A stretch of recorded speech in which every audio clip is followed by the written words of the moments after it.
Good evening. I'm going to call the Board of Selectmen's meeting for January 22nd, 2018 to order.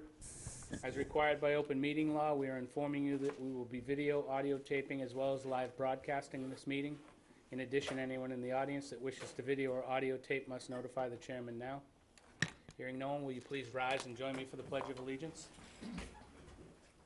Pledge allegiance to the flag of the United States of America and to the republic for which it stands, one nation, under God, indivisible, with liberty and justice for all.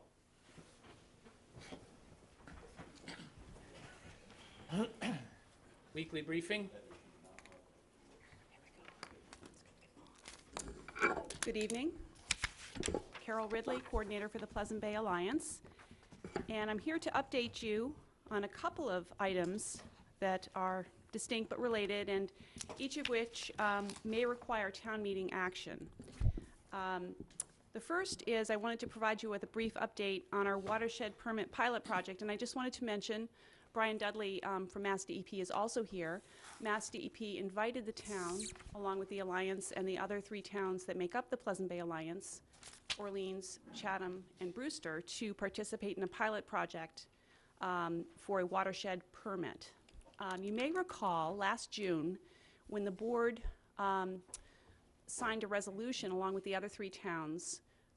You did a couple of things with that. You adopted or accepted a composite nitrogen management analysis for the Pleasant Bay watershed that combined the nitrogen management efforts represented in Harwich's comprehensive water management plan, wastewater management plan, along with those of the other 3 towns. And in so doing, acknowledged the amount of nitrogen load that Harwich contributes to the Pleasant Bay system and the amount that Harwich is responsible for taking out of the watershed in order to meet total maximum daily load thresholds. And so the other towns' figures were also represented in that resolution. So each town basically acknowledged its share of the problem and their share of the solution. And at the same time, acknowledged your willingness to participate in this pilot project. So the pilot project and this whole concept of a watershed permit is a new program that DEP is offering in consistency with the 208 plan requirements from the Cape Cod Commission. And so the benefits of a watershed permit are eligibility for SRF funding for non-traditional technologies, higher priority for SRF financing for both traditional and non-traditional technologies, special consideration for other grant programs, an assured procedure for documenting nitrogen removal credits toward TMDL compliance, and protection from DEP enforcement actions related to current excessive nitrogen loads, provided that implementation schedules are met. And I would add another benefit of a watershed permit is that it gives each participating town the assurance that the other towns within your watershed are going to be required to do their share as you are making investments as a community to design and install the infrastructure in East Harwich. You will have the assurance through a watershed permit that Chatham and Brewster and Orleans are going to be required to make the investments that they're saying will take care of their share of the problem. So we are working toward wrapping up this watershed permit and presenting that to each of the town's boards of selectmen by the end of the fiscal year. And there are 3 key parts of this. One is a targeted watershed management plan, which is really the core part of it, and it's basically the composite analysis expanded to include additional information that is required by Mass DEP. I just want to note, though, that we are not doing a new plan or really requiring a lot of additional analysis. It's really more elaboration and information taken from each of the town plans to fill out the combined plan. So that's one part. The second part is the permit itself. So there's a series of permit conditions, general conditions, and special conditions that make up the actual permit. And then the third piece, and really the one I want to speak with you about tonight, is this requires that the 4 towns participate in an intermunicipal agreement, basically acknowledging that you're participating in this watershed permit. So in your packets is a draft IMA that's been developed by a working group of local officials, Mass DEP officials. Mr. Ballantyne has participated in this work group as well. So we've come up with this draft intermunicipal agreement. It has been reviewed by Mass DEP's Office of General Counsel, so you have the benefit of that input as well. And so we are presenting that to you with a couple of requests. One, that you take it under advisement and perhaps review it with council and provide us with any comments or suggestions or changes in language or any clarifications that you would seek in order to feel comfortable with it as an IMA.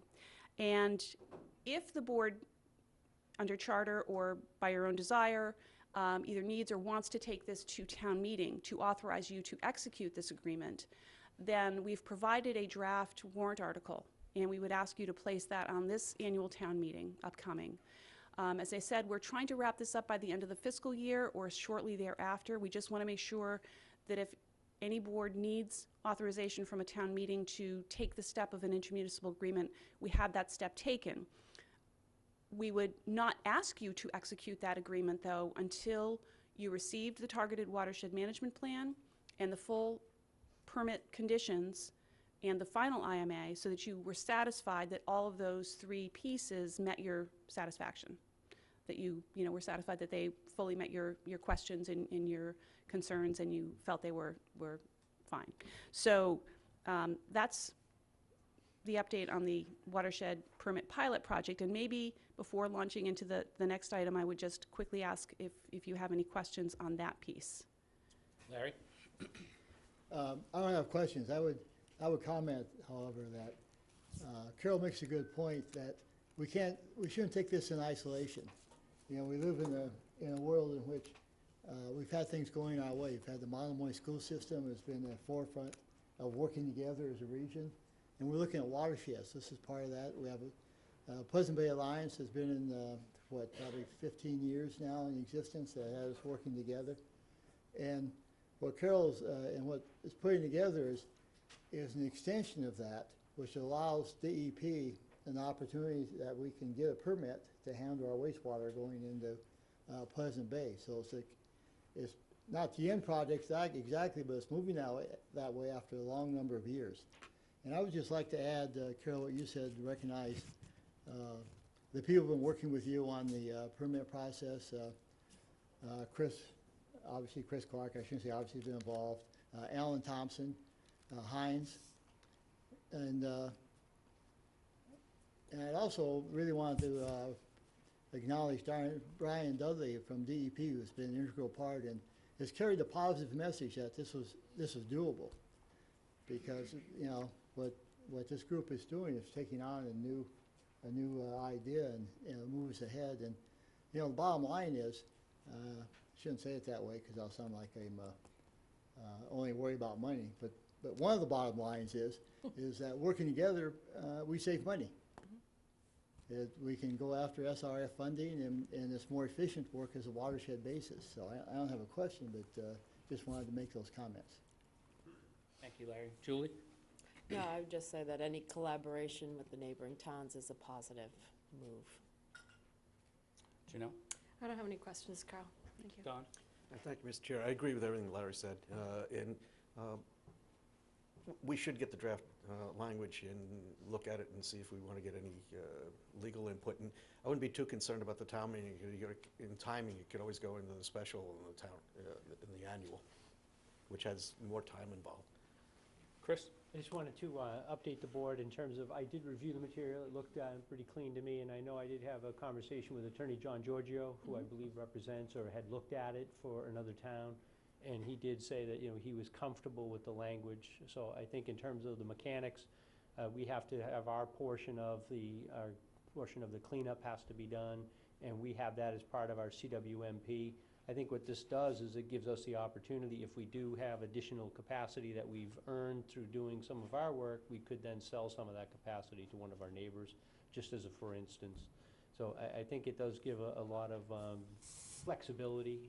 I think Larry's absolutely right to be able to address issues in a cooperative manner. Chris, John's reviewed both the memorandum of understanding as well as the If articles. I remember, he just did the IMA. You could just get a memo back from us that he's reviewed it and he's fine with it. Yep. Please. Carol, on the watershed permit overview, point number 4, to be executed that confirms each town's share of nitrogen removal responsibly and at its intended implementation schedule. So that says that we're gonna do this with what our CWMP says and that we're not gonna change schedules. We're not gonna put anything in front of anything.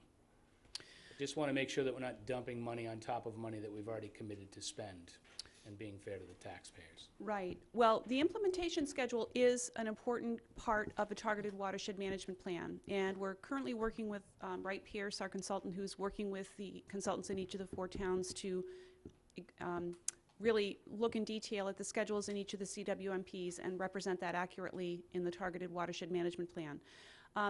One thing about the permit, so each town will be asked to say, this is what we plan to do in the first 5 years of what would be a 20-year permit.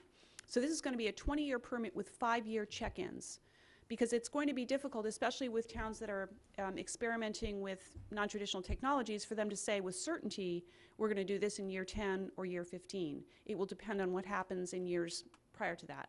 So each town has to provide specificity about that first 5-year segment. At the end of that 5 years, there's a check-in with DEP to see how the town's proceeding with what they said they were going to do within that 5 years, and then you move on from there and adjust or not, according to your plans and how things are playing out in the field. Okay, thank you. Okay. Well, great. Well, thank you. And so the next part of what I wanted to update you on this evening is the Pleasant Bay Resource Management Plan and the Memorandum of Agreement that establishes the Alliance. And I should kind of tie this to the previous discussion by saying that one of the things the IMA does is identifies the Alliance to continue on in this coordinating role for helping to coordinate any joint activities. The towns are continuing to be responsible for implementing their programs, but the Alliance continues to coordinate the joint action. And so with that in mind, we, as you know, have every 5 years, and Larry mentioned earlier, we've been around for about 20 years now, and every 5 years provide the towns with an update to our management plan and request that you extend our memorandum of agreement, which expires at the end of each 5-year period. So our current agreement forming the Alliance expires at the end of this calendar year, 2018. And so we come to you with another warrant article request in your packet to accept the management plan update, which should be completed by mid-March, and to authorize you, the Board of Selectmen, and your counterparts to extend our agreement forming the Alliance. Now, this is probably the 3rd or 4th time that the towns have actually done this. There are, though, a couple of changes to the Memorandum of Agreement that we are proposing. One is we currently have a steering committee, which is our policy-making group that you appoint. Members, the selectmen from each town appoint their town members. There's 1 member and 1 alternate member per town on the steering committee. We're proposing to modify the Memorandum of Agreement to make each member a full member. It seems logistically more efficient, and we have the benefit of all the input of the folks that you appoint. And I think Mr. Ballantyne can point to how well the group has worked in the past, and really that would be an enhancement to our operations. The other change in the memorandum is actually in the longevity of it.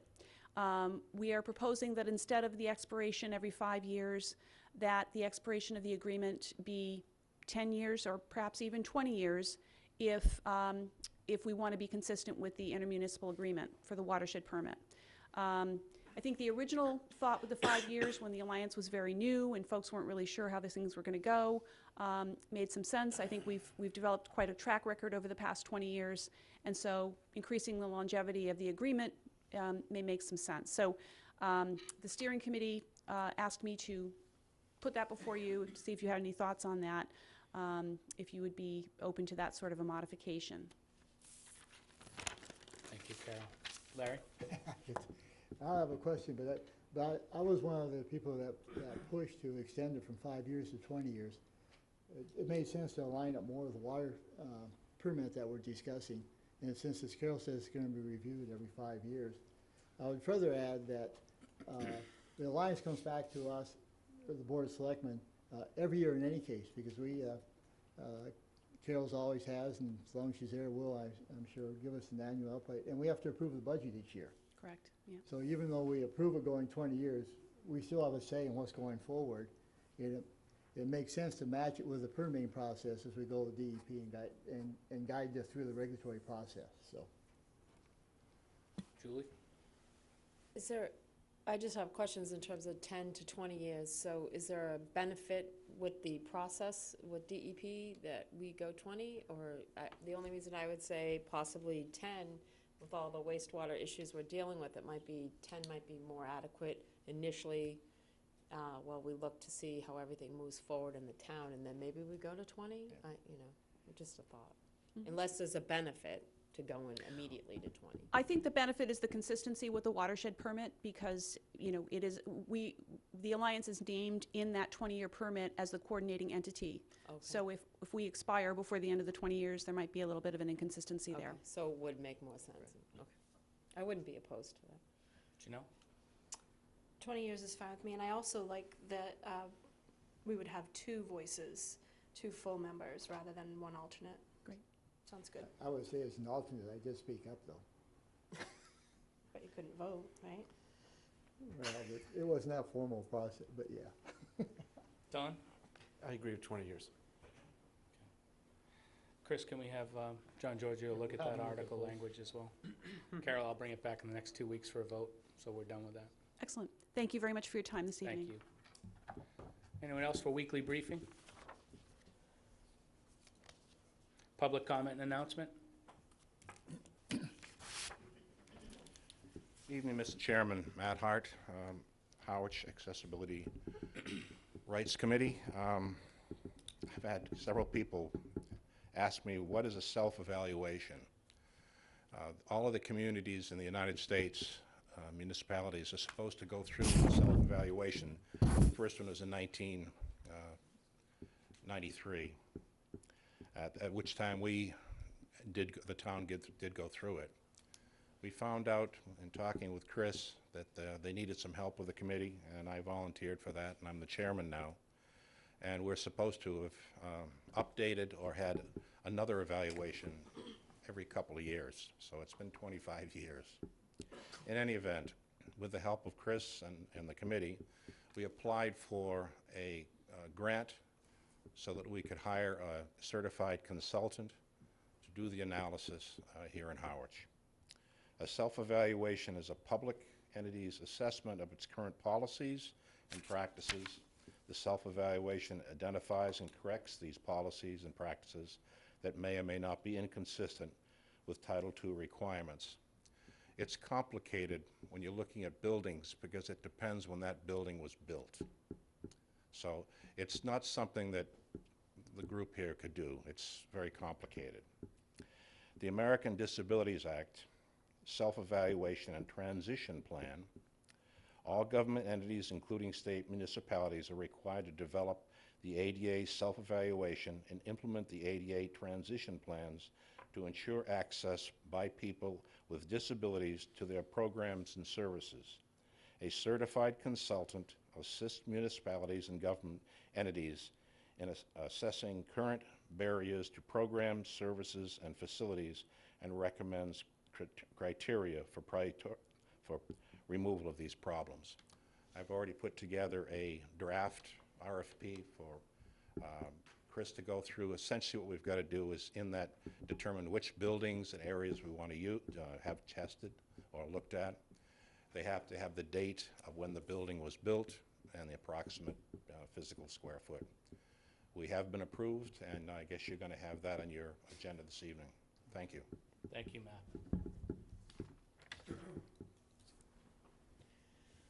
Good evening, Cindy Williams, Executive Director of the Harwich Chamber. Just wanted to update everyone. The Chamber hosted Senator Sear and Representative Peake on Friday for a meeting with our members. As you may know, the mission of the Chamber is to support our members and to be an advocate for them and bring resources to them. So we also hosted today with the Mass State Senate Task Force on Strengthening Local Retail. We had a luncheon at the Land Ho and then did a walk through Harwich Port. I wanted to, which Senator Sear is also a member of, I wanted to just thank a couple of people because they were at both of our meetings, and it shows great support for what we're doing. Both Chris and Charlene, Chairman McCaskill, Leo Kakunis, representing our Barnstable County Commissioner's Office as the chairman, and then Ed McManus from the Assembly of Delegates. This is, thank you for all being a part of the events. Great success. I've heard from the Senator's office already today, so thank you all for being there. Thank you, Cindy. Public comment and announcement, anyone else? Consent agenda, Larry, and we're going to hold F. Okay, Mr. Chair, I move the following consent agenda items. A, approve the minutes, January 8, 2018, regular session. B, confirm appointment of Kathleen Tingagila, get that right, as senior health agent as recommended. C, approve petition by Eversource Energy to install conduit and handhold to provide electric service to 188 System Road. D, set seasonal population at 30,500 for Alcoholic Beverages Control Commission. E, designate Jack Burns as primary animal control officer and Robert Hatfield as assistant animal control officer for 2018 and authorize chair to sign designation form. F will hold. G, authorize town administrator to act as signatory for municipal ADA improvement grant. Second.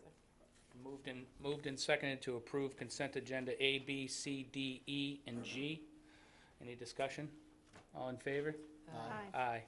Larry, will you read F? Motion move F is approved request by Harwich Cranberry Festival for one-day wine and malt license for event at Harwich Cultural Center on March 10, 2018. Second. Moved and seconded. Any discussion? Don? Thank you, Mr. Chair.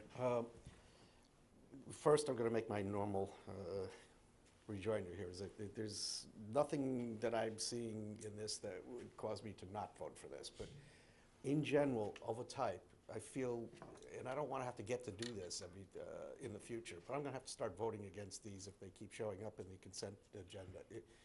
An alcohol license, really, in any other guise, if it was seasonal, if it was an annual, where we have the ability to monitor and even punish somebody that doesn't follow the rules, requires a notice in the newspaper of record, the Chronicle, and a separate agenda item.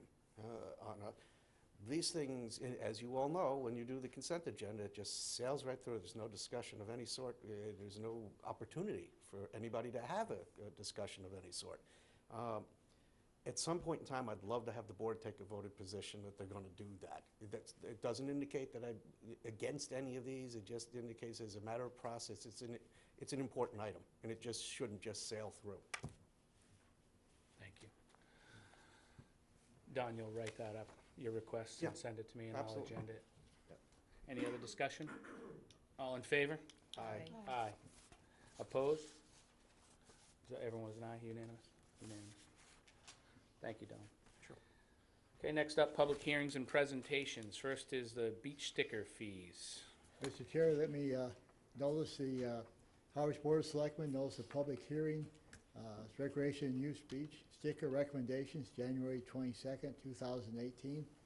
The notice read, the Harwich Board of Selectmen will hold a public hearing on Monday, January 22nd, 2018, no earlier than 6:30 p.m. during their regular weekly meeting. This hearing will be held in the Don B. Griffin Room located at Town Hall, 732 Main Street, Harwich, for the purpose of reviewing recreation and youth recommendations for beach sticker fees for the 2018 beach season. All members of the public having interest in this topic are cordially invited to attend the public hearing and provide information and testimony relevant to this matter. Signed by the Board of Selectmen, and it was in the Cape Cod Chronicle, July 4th, 2018. January 4th, What did I say? July. Getting a little ahead of yourself. I take a correction. Okay, the public hearing is open. Eric, before you get started, anyone that's standing in the back, there's six chairs up front if you want to sit. If you don't, fine. Eric, go ahead. Yes, thank you. Eric Beebe, Recreation Director. Our proposal is for a $5 increase in the resident beach sticker from $25 to $30. Before I go on, in your handout, on the bottom line is a typo. It says resident beach sticker last raised from 15 to 20 in the summer of 11. It's 20 to 25 in the summer of 11. So now we're looking to go up to 30. It's been 7 years. The reason being, the board voted a couple weeks ago for a seasonal staff wage increase. This was, we felt, a reasonable way to offset that new cost. That seasonal staff wage increase came out to about $39,000. Based on our average sticker sales for resident stickers year to year, it would bring in an additional $40,000. So it would offset the cost. And as you can see in your handout is the resident season beach sticker fee comparison, town by town. And the Cape-wide average is just under $31. This could change soon. I've gotten information that at least 3 or 4 of these towns are looking at increases for this upcoming summer as well that haven't gone through yet. So we feel it's a reasonable increase. It puts us right in the middle. It's, you know, we won't be the highest or the lowest, and it'll make up for the new expense for the new wages. Thank you, Eric. Anyone in the public wish to speak on this? Okay, motion to close the public hearing. So moved. Second? Okay, moved and seconded to close the public hearing. All in favor? Aye. Aye. Okay, comments, done. Thank you, Mr. Chair. The dilemma always is here about trying to keep everything affordable for everybody at the same time as being able to recapture what it costs to operate this. And I dare say if everybody actually understood the cost to keep these beaches open, clean, provide all the services for them, we're not charging anywhere near with that cost. So with that being said, I think it's reasonable. We really need to retain the lifeguard staff and everything. But again, for the public's edification, when you have to provide restrooms, when you have to groom the beaches, take out trash, and provide lifeguards and staff, this doesn't come anywhere near what that costs the townspeople to do that. So I think it's reasonable that we do this. Janelle? Yeah, so my initial reaction was, oh, another increase because of a couple of years ago when we increased non-resident, oh, there's going to be some backlash. But I would like to know, and maybe other people in the public would like to know, how many beaches are actually patrolled and for stickers, kind of just to get the value so people understand, you know, hey, it's $30 and you get 18 beaches or whatever it is. How many is it? There's 22 beaches that we patrol on a regular basis.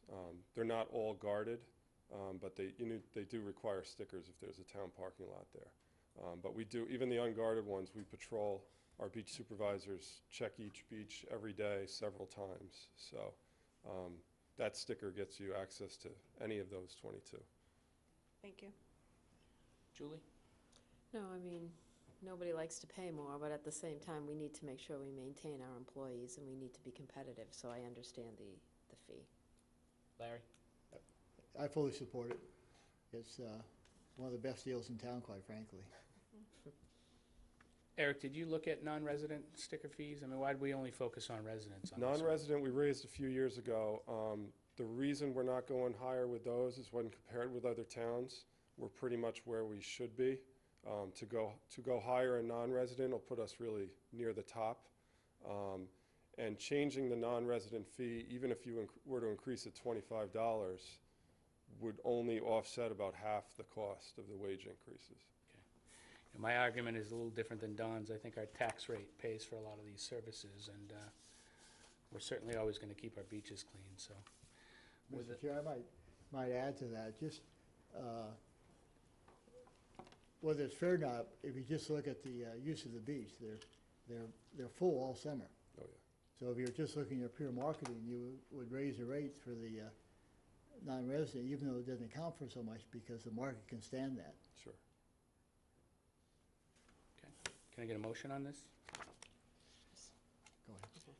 Mr. Chair, I move that we approve the beach sticker fee by $5 to $30 for residents. Second.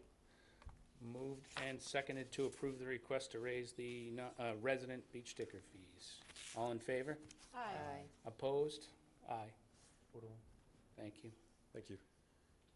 Next up, public hearing on Harwich Cultural Center fees. The Board of Selectmen will hold a public hearing on Monday, January 22nd, 2018, no earlier than 6:30 p.m. during the regular weekly meeting. This hearing will be held in the Don B. Griffin Room located at Town Hall, 732 Main Street, Harwich, for the purpose of reviewing the Harwich Cultural Center fee recommendations. All members of the public having an interest in this topic are cordially invited to attend the public hearing and open information and testimony relevant to this matter. By the Harwich Board of Selectmen in the Cape Cod Chronicle, January 4, 2014. So, hearing's open. You did Got it. not. I did it again? 18. 2018. Public hearing is I'm gonna open. leave that part out. Carolyn? Thank you. That was my Jennifer Lawrence at the Oscars move back there. If you go nice, Most people didn't see it. Oh, go nice, I just wounded myself to get to you to tell you this. So, after meeting with the selectmen, you had asked me, and certainly you all know Erica Strezpeck from the Cultural Center. Wow, I hit my head. Asked us to look at the fees for the room rentals, and especially looking at the double and triple occupancy. So I've put together a proposal for you after meeting with the renters inside the building to go over this as well. But I know several of them are here tonight as well. So the first is to raise the fee for room studio rentals for more than one person occupying the space. Second to is increased space rental fee for the shop and the main office wing. The third is to charge for use of the outside courtyard. The fourth is to charge for classes and workshops in the music room, art room, library, auditorium, and cafeteria.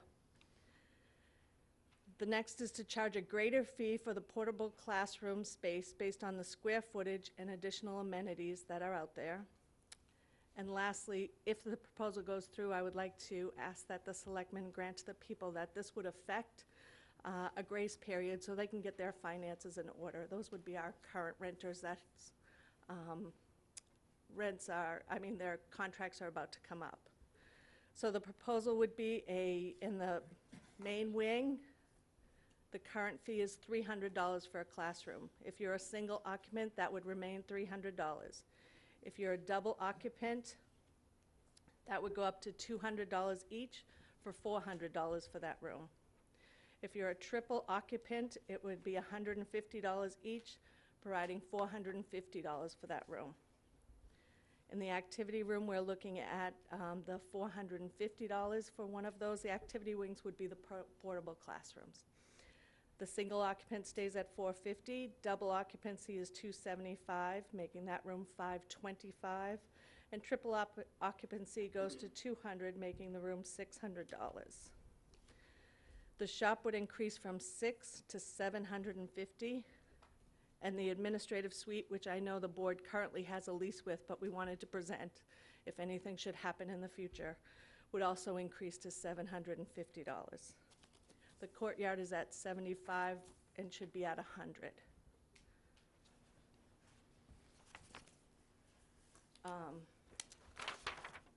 So we've given you on the second page of the outline what our potential monthly increase could be, approximately $1,550. Potentially yearly, that would be $18,500, $18,600.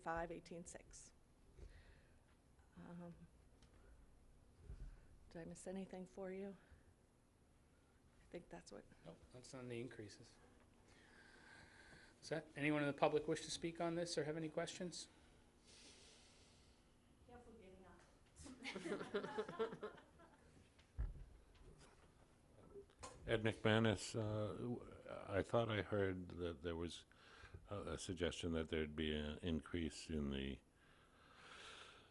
rental fee for the auditorium, and as Carolyn went through it, I didn't hear one, and maybe I misunderstood when she presented what was being increased. Okay, thanks, Ed. I'm sorry, we did speak of that, and that is one of the ones that went from $60 to $100. So it did increase as well, I apologize.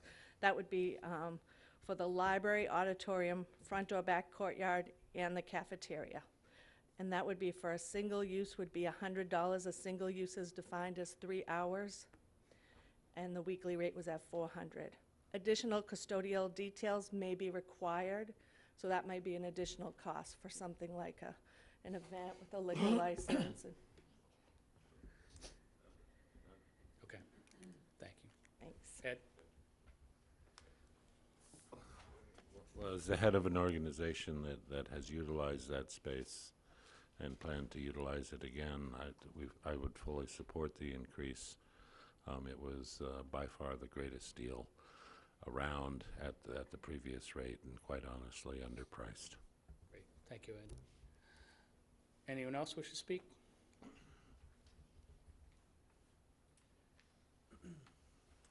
Good evening. My name is Jesse Marcellet. I'm the sole proprietor of Marcellet Press and Letter Carving. I'm the sole occupant of the lower level studio in the Harwich Cultural Center. And I just wanted to take this opportunity to express my gratitude for the town and the board for making this space even available. My wife actually grew up in Harwich, and for years we've been trying to find a way to get over the bridge. And she's an occupational therapist, so she could have beaten me by a couple of years if she'd wanted to, but the sticking point always was for me the many tons of printing equipment that I have. My old shop was outside of Worcester, where there was plentiful heavy-duty infrastructure for that sort of thing. On the Cape, not so much. But when we found out about the Harwich Cultural Center, I called Carolyn that day and introduced myself and sent her some pictures of the work that I do, both letterpress printing and lettering in stone, and she was able to advocate on my behalf, for which I remain very grateful. And I've been using the space productively since May. And I realized that the lower level studio has always been either an art room, a music room, or an industrial art space. And I know there was probably never any printing capacity down there, but the fact that I'm using it in an industrial trade sense, I feel like there's a certain harmony to bringing this craft to the Cape. And you know, we've made a long-term commitment to the area, and it's basically because this is even available. And I know that the rent is well below market for the amount of space that I have access to, but I am looking forward to offering a wide range of instructional opportunities for people who are interested in the crafts through a workshop schedule. And I recognize that the increase that's been proposed is based on the production schedule that I have ahead of me is manageable. It's still well below market value, but I just wanted to stress the importance that what you guys have made available is bringing a craft that doesn't, or really two crafts that don't have any other representation on the Cape. And I think I'm going to do everything I can to make it available to anyone who appreciates it, both on a commercial side, but also on an instructional side. So I just want to say thank you very much. Great, thank you. Anyone else in the public? I guess I'm just full of getting up tonight. I also want to thank all of you for giving this wonderful group the opportunity to bring the arts to the public. We actually happen to be doing a business after hours this week there to showcase the wonderful artists that we have. So thank you all for coming out. I'm sorry that you're not getting up to speak, because I think you're a great benefit to what we're all doing to bring more awareness to that building. So thank you all very much. Thank you, Cindy. Anyone else? Motion to close the public hearing? So moved. Second. All in favor? Aye. Aye. All right, we'll start with comments from Julie. I think that the fees are very reasonable, and I think that any kind of increase is certainly should be acceptable. I mean, I think it is a good deal in town, and I think we've had great results, so I'm in favor. Thank you. Larry?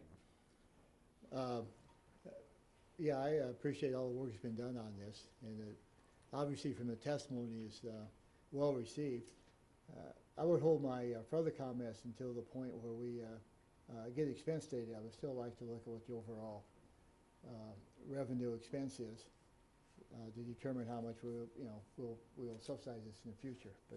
And so this is one half of the equation. I'll wait and comment more when we get to the second half of the equation. Thank you, Larry. Don? I'll be the yin to that yang. You have to learn to crawl before you can walk. And we know we have expenses for the building, but that's why we did this and giving ourselves enough time for it to reach some sort of critical mass. And I think that it's an appropriate increase, but it gives everybody an opportunity to, actually the public, with this kind of a meeting, to understand what's happening there and how that might be more fully used by the public for endeavors like the printing facility, where they could use it to learn something. As this rolls along, I'm pretty confident, seeing where this is headed over the last year and a half, that we're going to be able to make ends meet and make this make sense. But even more than that, some things are worth more than money, and this thing is really taking off, and it's terrific that we might be able to accomplish the financial and at the same time as the cultural part of this. The only question I have is, it's to Carolyn, the currently negotiated rate for the administrative suite, that's the Cape Verdean Museum? Correct. Thanks. Just want to make sure everybody knows it's there. Janelle? Okay, as far as the fee increases, totally okay with that, but I do have some questions about some of the fees that weren't necessarily increased. So looking at the pamphlet, the classes and workshop sessions, I just have a question about that because it's $15 per class. Can that class be 1 hour? Can it be 6 hours?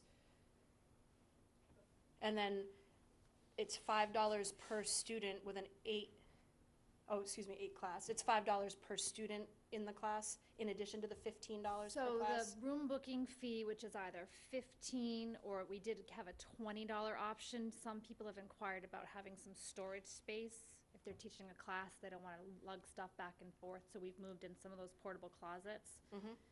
The instructor would book the class for that fee for the number of times they're booking. They would book the room fee in advance. And then similar to the community center, the students would register with the town, and we would retain a $5 per student per session fee. But what's the $15 get you? Does it get 2 hours like at the So we've community center? mapped out sort of 3 chunks of time. We are calling them the morning session, which would be roughly somewhere in the area of 9 to 12. Some people want to hold 3-hour classes. Some people say that's too long for a painting class. Other people think it's, 2 hours is good. So we've left it slightly flexible, but that would be our morning session. Our afternoon session, we hope to target that after-school audience, so that would roughly start around 1:30 in the afternoon, given that the school gets out at 1:35 every other Wednesday.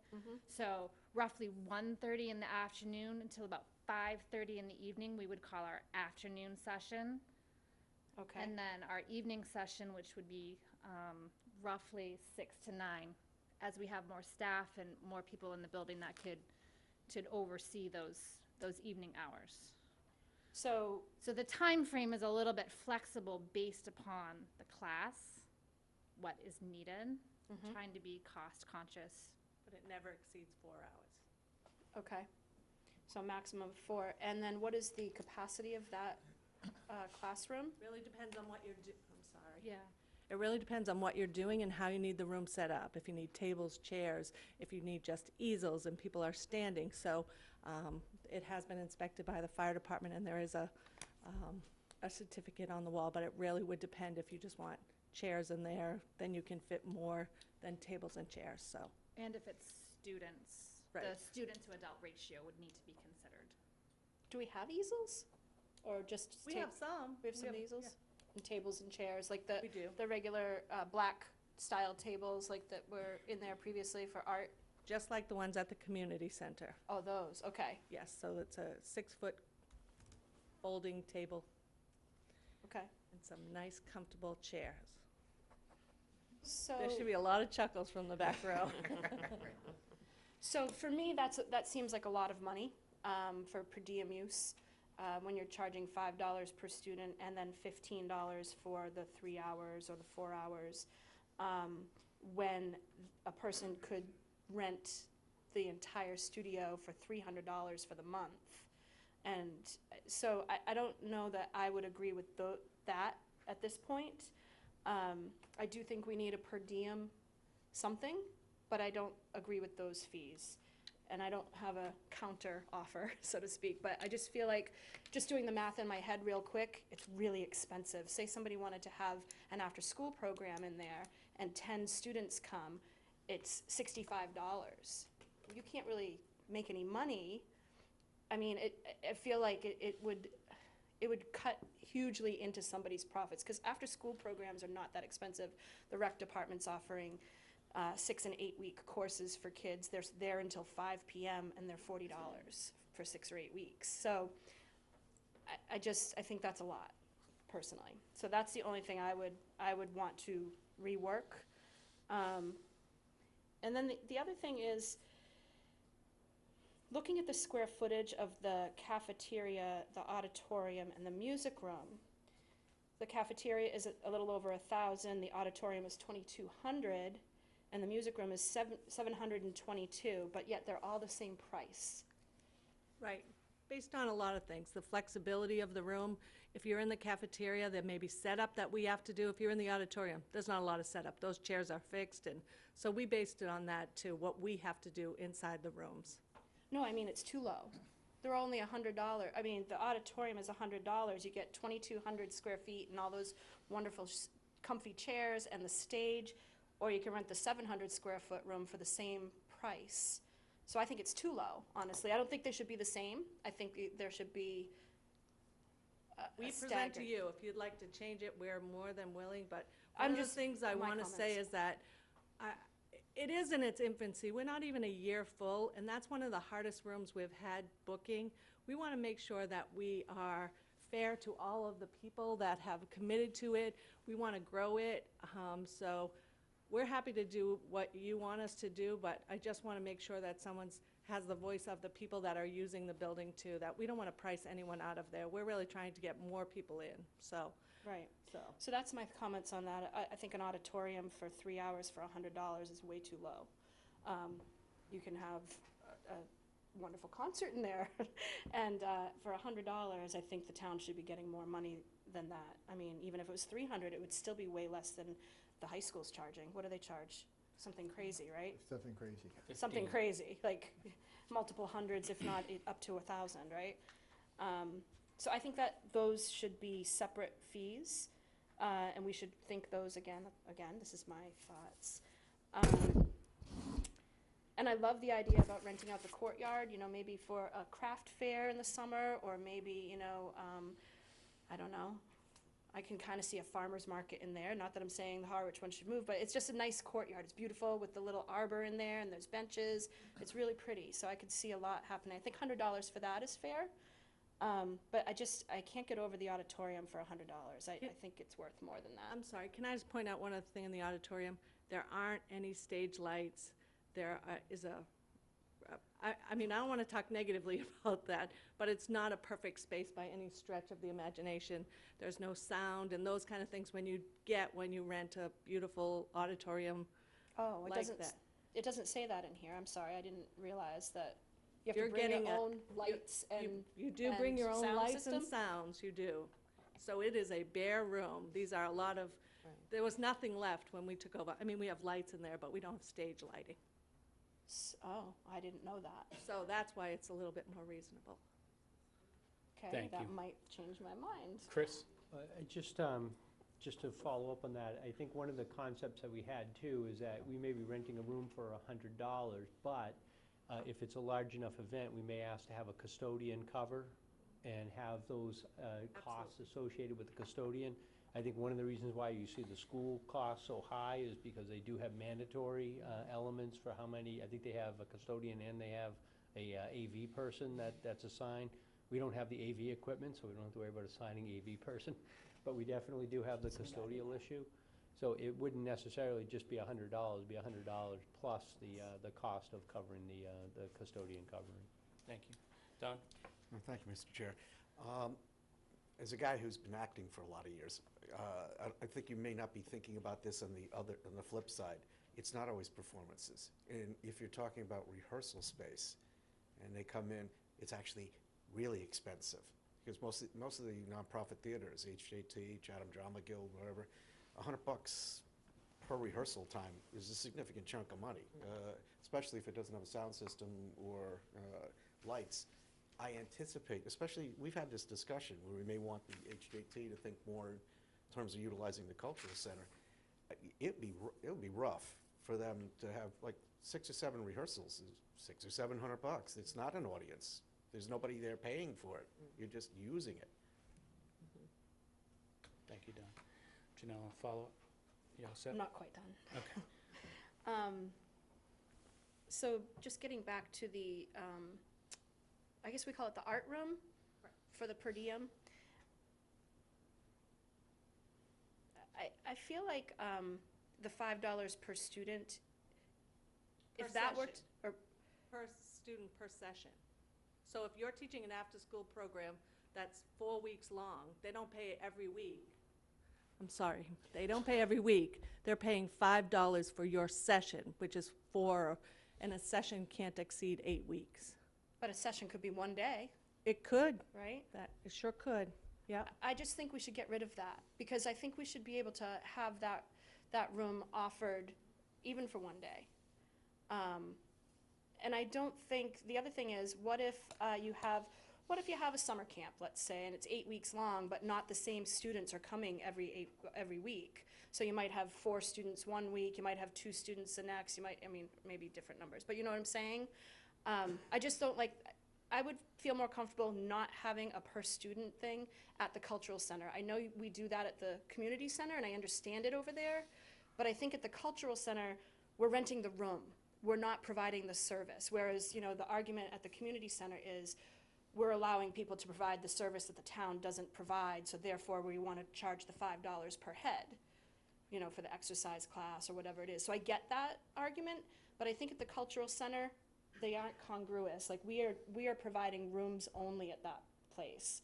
So I don't like the per student, but I think the rental fee, I think that's right on, because if you have 3 sessions available every day for $15, that's $45 a day.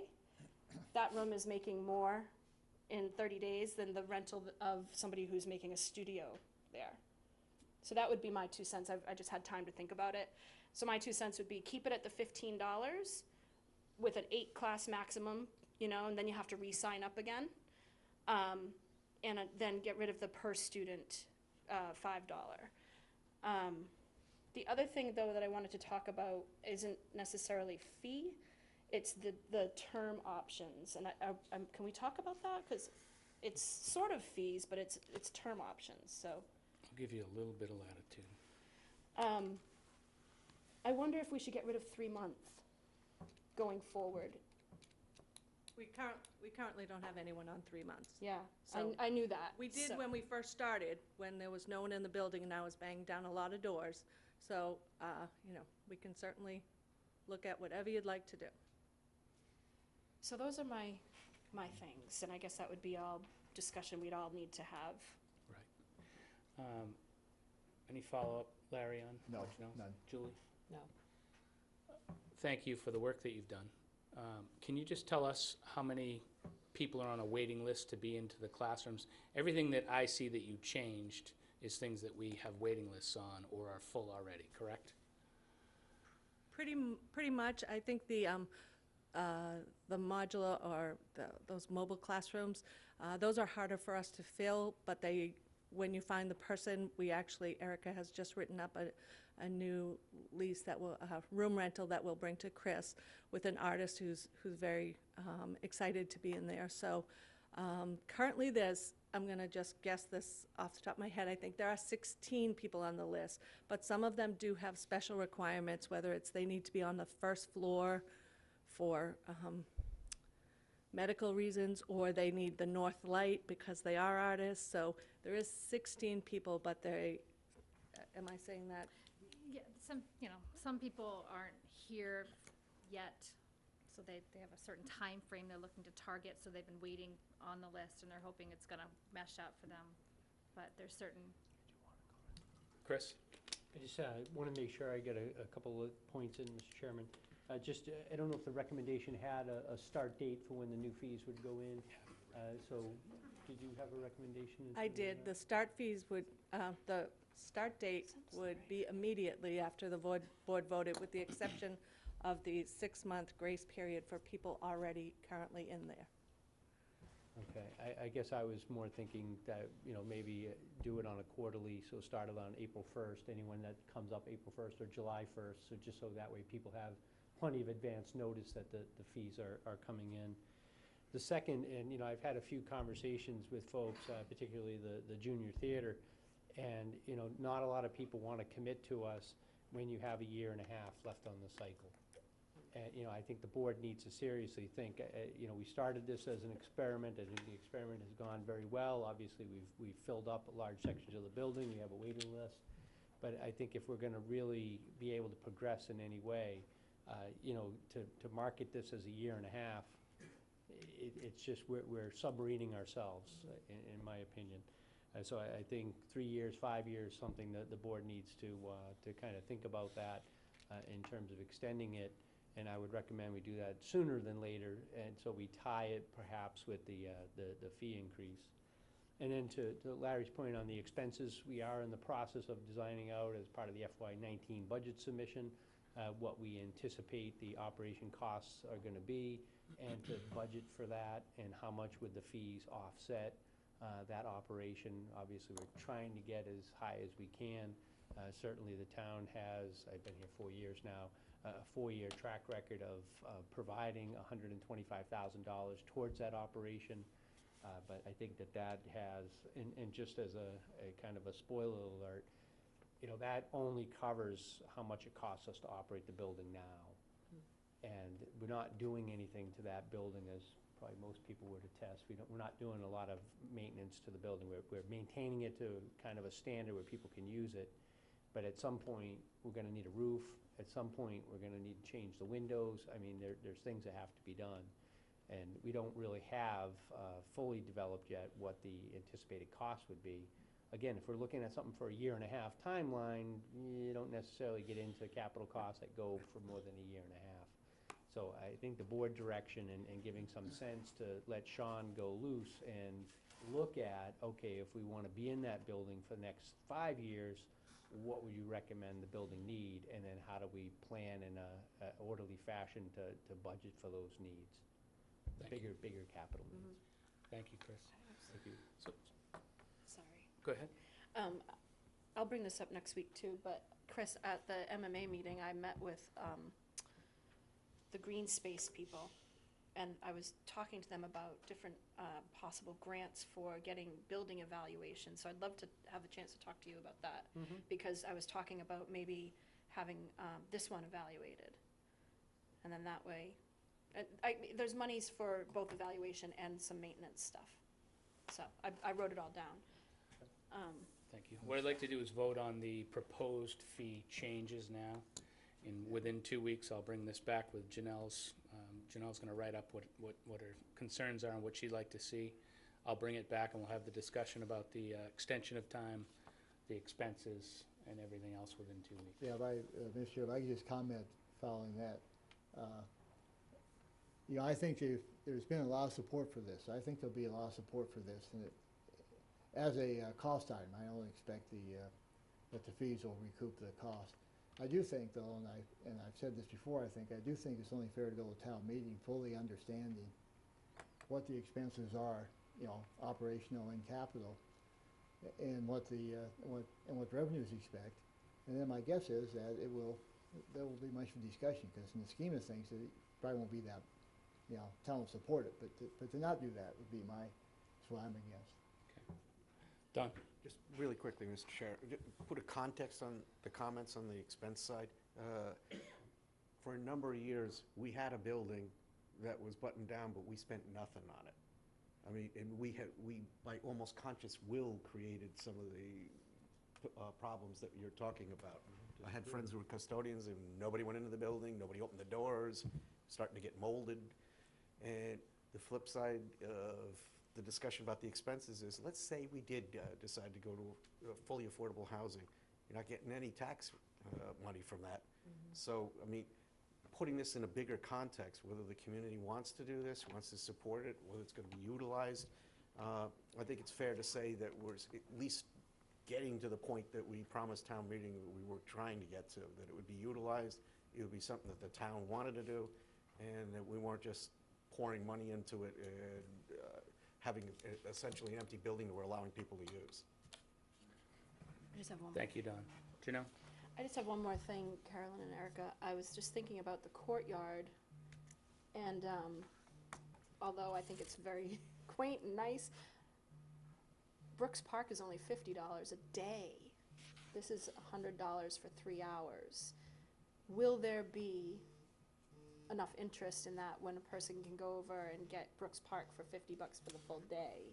So I'm wondering if maybe the courtyard should be 50. But that's, again, so just another thought. I did look at other towns and surrounding spaces that they had, and it was based on not just what Harwich has. And I think there are some additional fees at Brooks Park. I wish Eric was still here. I know, I do too. 'Cause Maybe he Ed would- knows, though. Ed's raising his hand. Maybe he knows.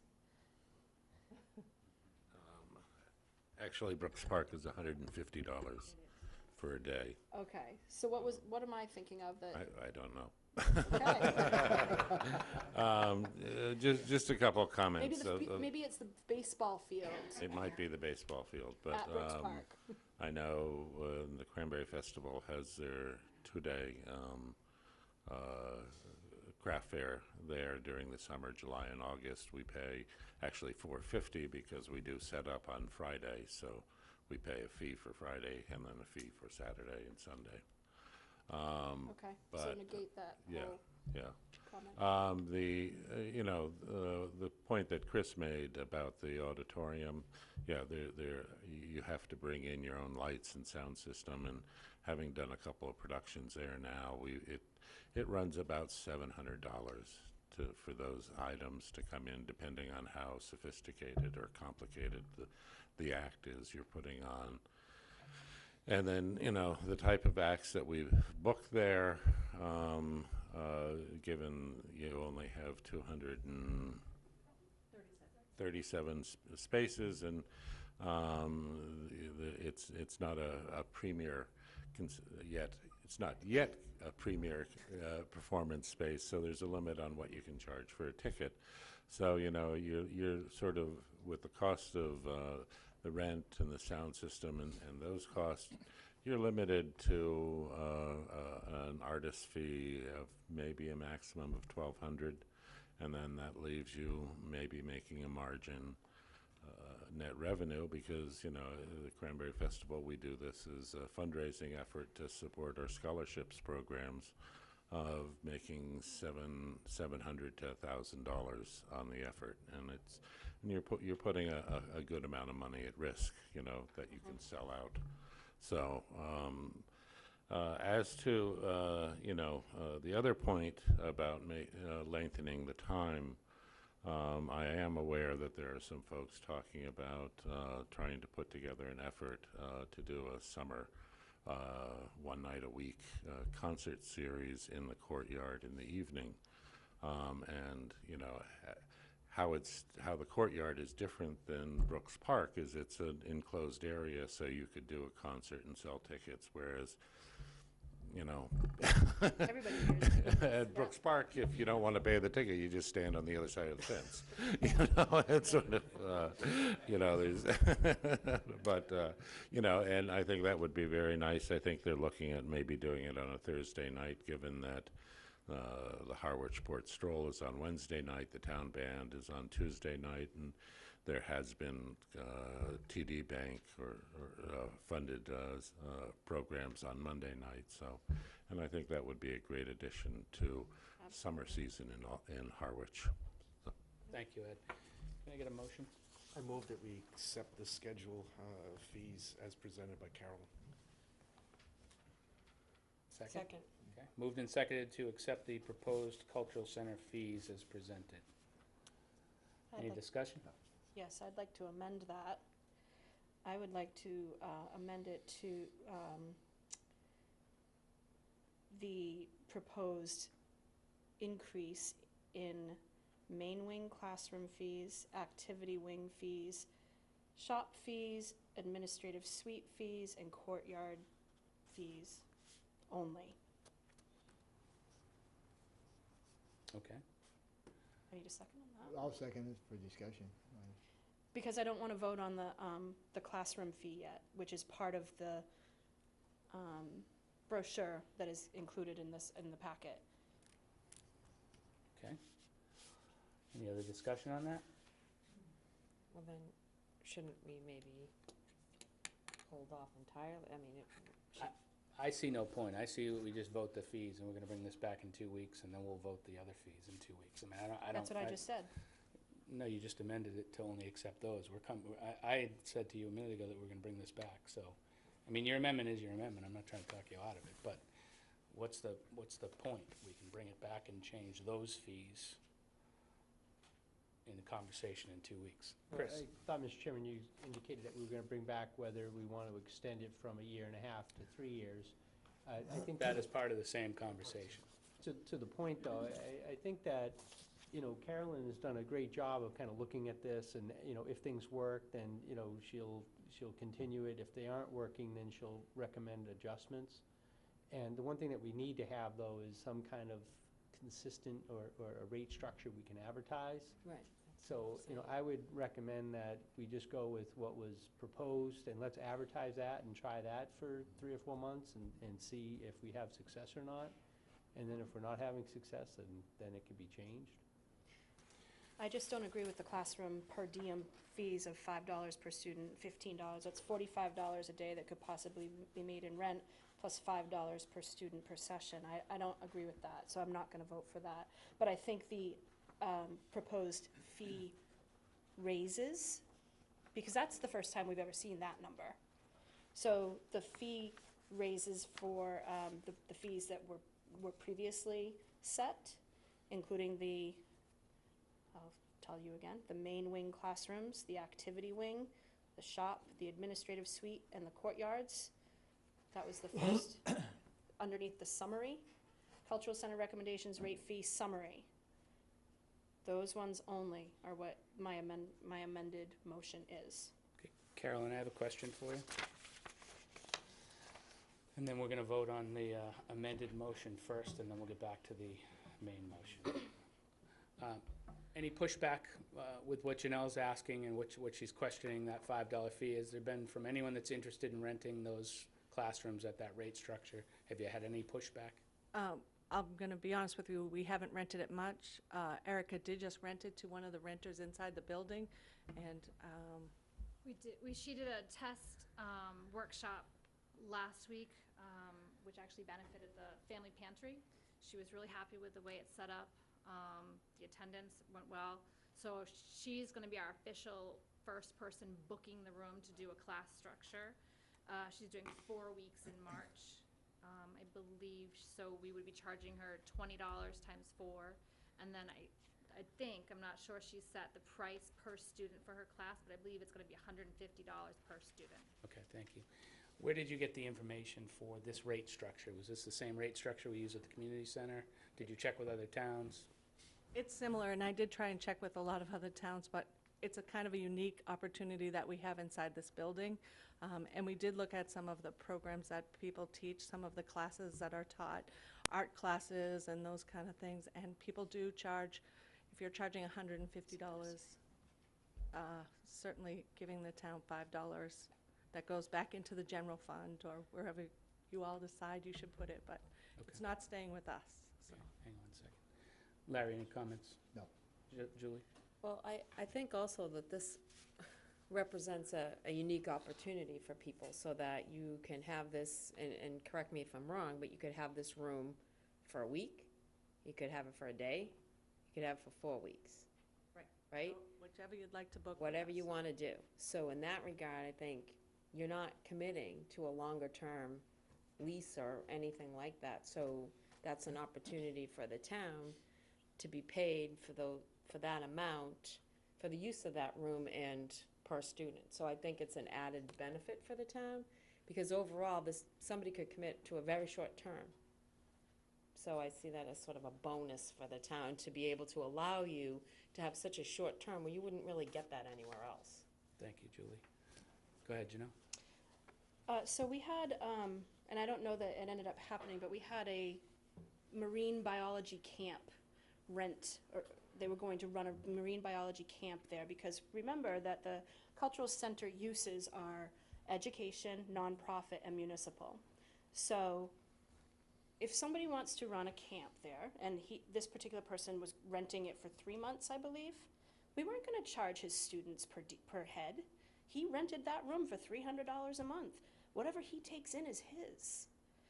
There's no reason to do the same thing if somebody's running a class for 3 hours and we're getting $15 from them. There are 3 opportunities, 9 to 12, 1:30 to 5:30, and 6 to 9 per day. That's $45 per day the town could take in. And you multiply that by 30 days, it's $1,350. But yet we're only getting $300 for the same room next door for a monthly rental. The per head thing just doesn't make any sense to me. We are not offering a service here. We are offering a rental opportunity. No matter what the people bring into that room, we should not be collecting on that. We should be getting rent, and that's it. Thank you, Janelle. Don, do you have anything? No. Go ahead, Carol. I just wanted to answer that. We do provide a service. There is staff time that goes into that, because once Erica has booked her room for a year, I don't have to go out and solicit and work to get that. The figures you're giving are that we would have that full the entire time. And Erica's great at her job, but that's almost impossible to do while still running the rest of the building and doing those things. So we can't commit to saying that we're going to have all those people in there all the time without staff doing some work and courting people and getting them in and showing them tours. We'll have room setups and breakdowns. Those kind of things have to be taken in too. Thank you. So there are services. Thank you, Carolyn. Okay, I'm going to close the debate on this. We have an amended motion to only accept the summary and seconded. So we're going to take a vote on that first. All in favor? Aye. Opposed? Aye. Okay, 4-1 against Chris. Now we're going to vote on the original motion, which is to accept the rates as presented. All in favor? Aye. Aye. Opposed? Aye. 4-1, Chris. Thank you. Okay, moving on to new business, special town meeting timeline. Chris, do you want to take the lead on this? Yes, thank you, Mr. Chairman.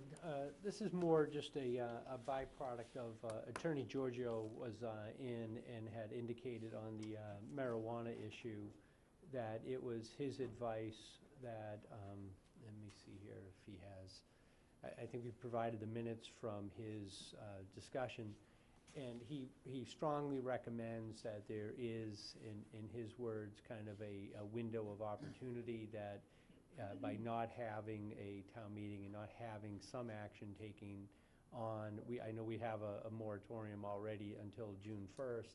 He believes that that window could be open in which someone could submit materials to the Cannabis Control Commission while the town is in the process of going through and putting on for our annual town meeting, so that there is, I guess his terminology would be a window of opportunity from April 1st to May 14th or whatever, May 7th, I think is town meeting this year, that there could be a submission. So what I did was, just in discussion with staff, we kind of looked, and I know that staff went down, Sandy went down and talked to Anita, and if the board wanted to make sure that that window wasn't open, what would be the dates that would be required. So I just wanted to at least, I thought it was due diligence on my part to at least present that to the board. Whether there really is that window of exposure or not, you know, I personally think that's kind of an open question, but I thought at least it was my responsibility to present to the board, if the board was so inclined, to make sure that window of opportunity was not open. The recommendation we have from the town attorney is to call a special town meeting prior to April 1st. Thank you, Chris. Don, you want to give this a shot? Yeah, whether or not we actually go for this, I just want to point out that legally, once you open Pandora's box up, that this could be populated by more than one article.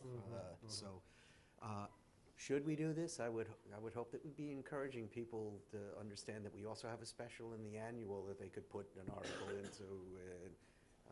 It would be really cumbersome if this starts becoming like a mini town meeting, annual town meeting. I don't know, I got the inclination when I was up at the MMA that there is a real potential possibility that, just to remind everybody, this is a different construct from an alcohol license. We're the licensure board for that. The way this operates and the way they've set it up with the state was the applications go to the Cannabis Control Commission in Boston. We don't, I mean, we get to give an opinion, we get to weigh in, but we're not the board that they apply to. The actual critical date is April 1st. So, which has some inferential meaning to it, actually. But that's where our exposure is. And I mean, I'm not sure that based on all the conversation we had through a couple of meetings here, that we want to roll the dice and see if we're lucky enough that they don't really mean that they'll approve somebody, you know, subsequent to that before we get to a town meeting. I kind of think we might want to do this. Janelle?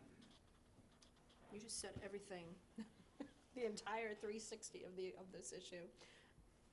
I see all of those points. I think we should just go for it, but it's gonna be a lot of work, because guess what? There's probably gonna be other things that come up. And then we're gonna have basically 2 town meetings within 2 months, and have to go through the budget. So, it's gonna be a busy spring. Larry? Well, it makes me nervous for all the points that Don and Dale have mentioned. And, you know, I'm still trying to, I wish I understood it better. There was one of the comments came out of MMA is that they have backed away, and that even before they apply, they need approval of the host community for doing that. And so we do have a stopgap, or we have some resistance that wasn't there a couple weeks ago that may give us a chance to rethink of how important this is. Or, you know, we could delay it for a couple months to make it go forward.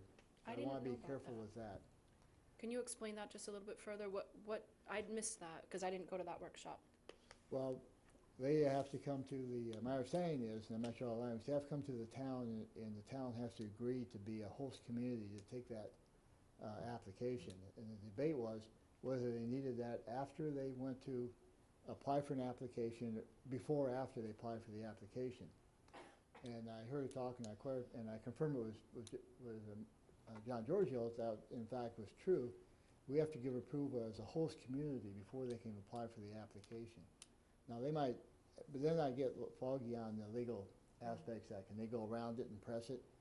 So there's some unknowns I'd like to get clarification on before we went through this effort, and I'm hoping we could get some more clarification on that in the next week or so, because this is coming up very quickly.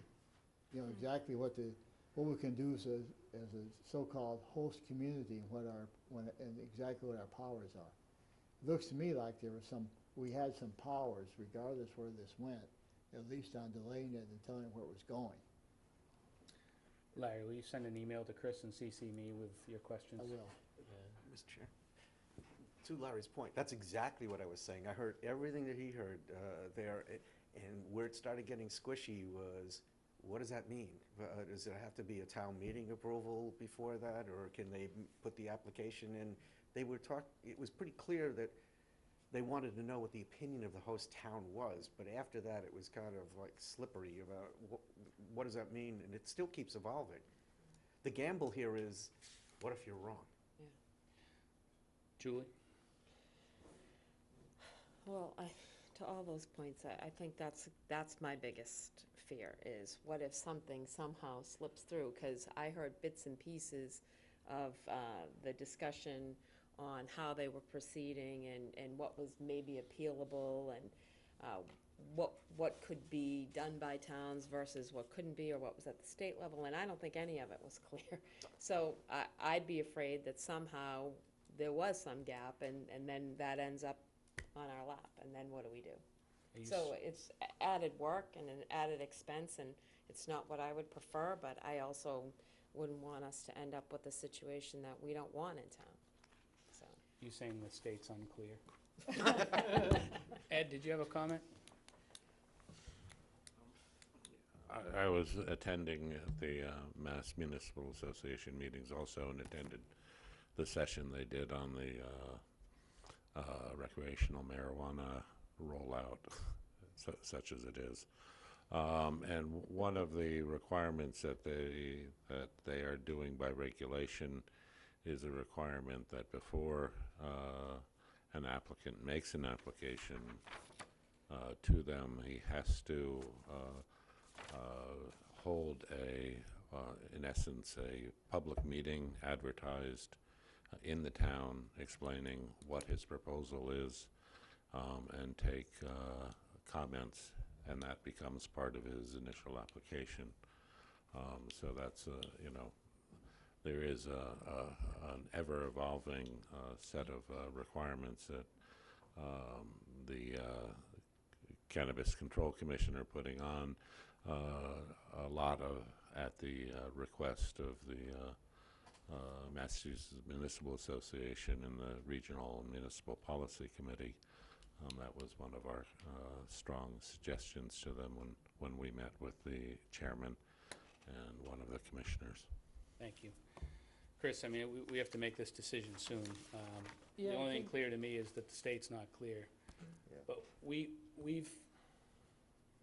gone through all the motions. Town meeting said they didn't want it. We've got a moratorium in place.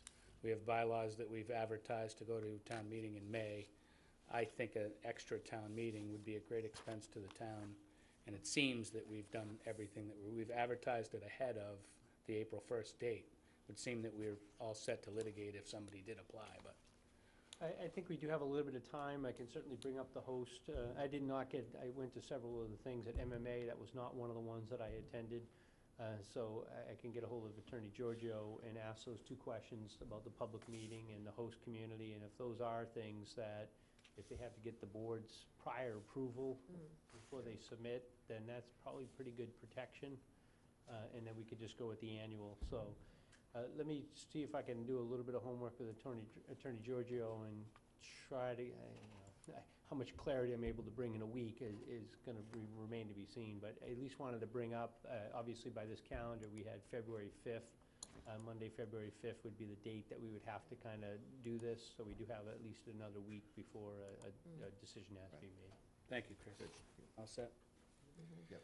Okay, next up, old business, harbor discussion on parking, traffic, and public-private lease. 2 weeks ago, we had a conversation about, in response to a letter we received about potential public-private lease at our harbor.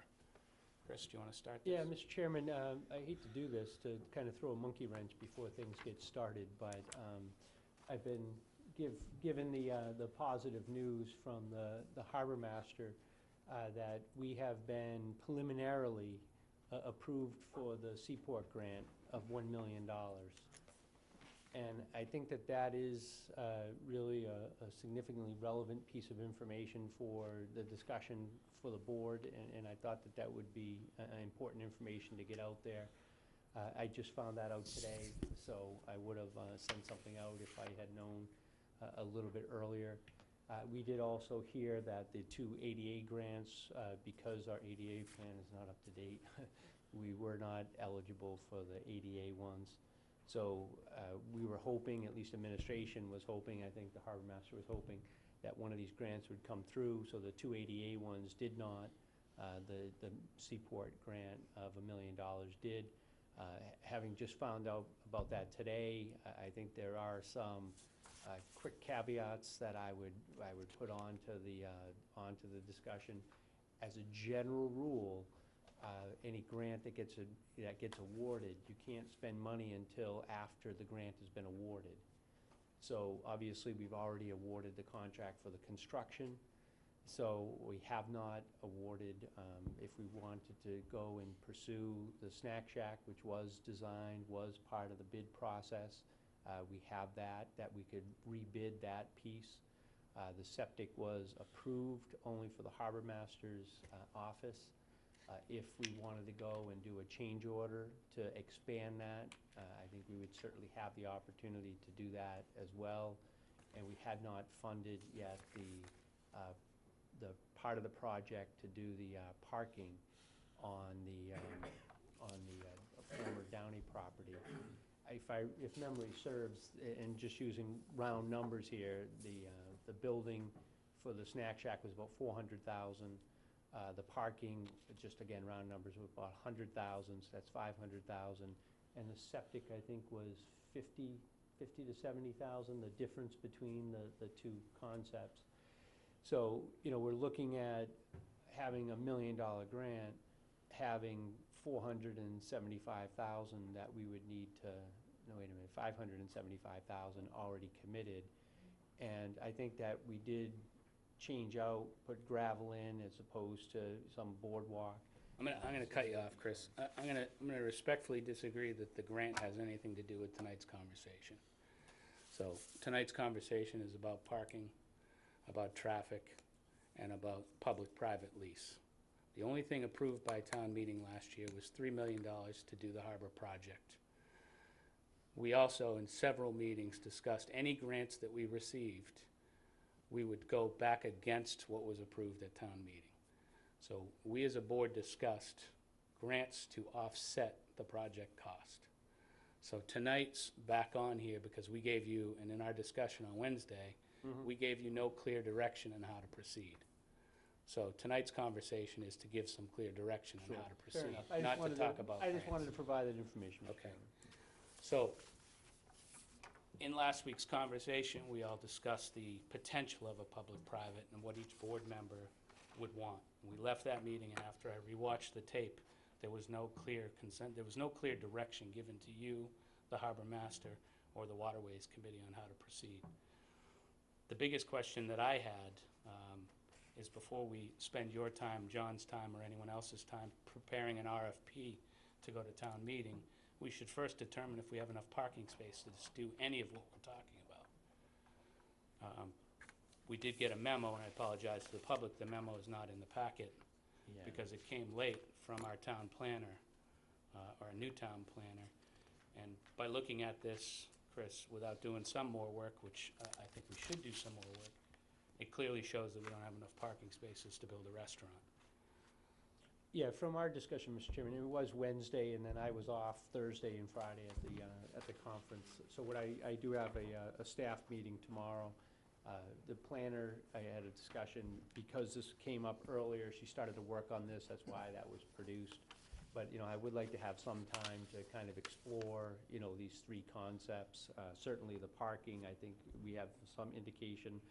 Traffic, try to get some sense for what is the traffic concerns that would be raised, and what role does Mass DOT play, because anything we do, if we have too much traffic flow, they could insist upon a traffic light being installed on 28.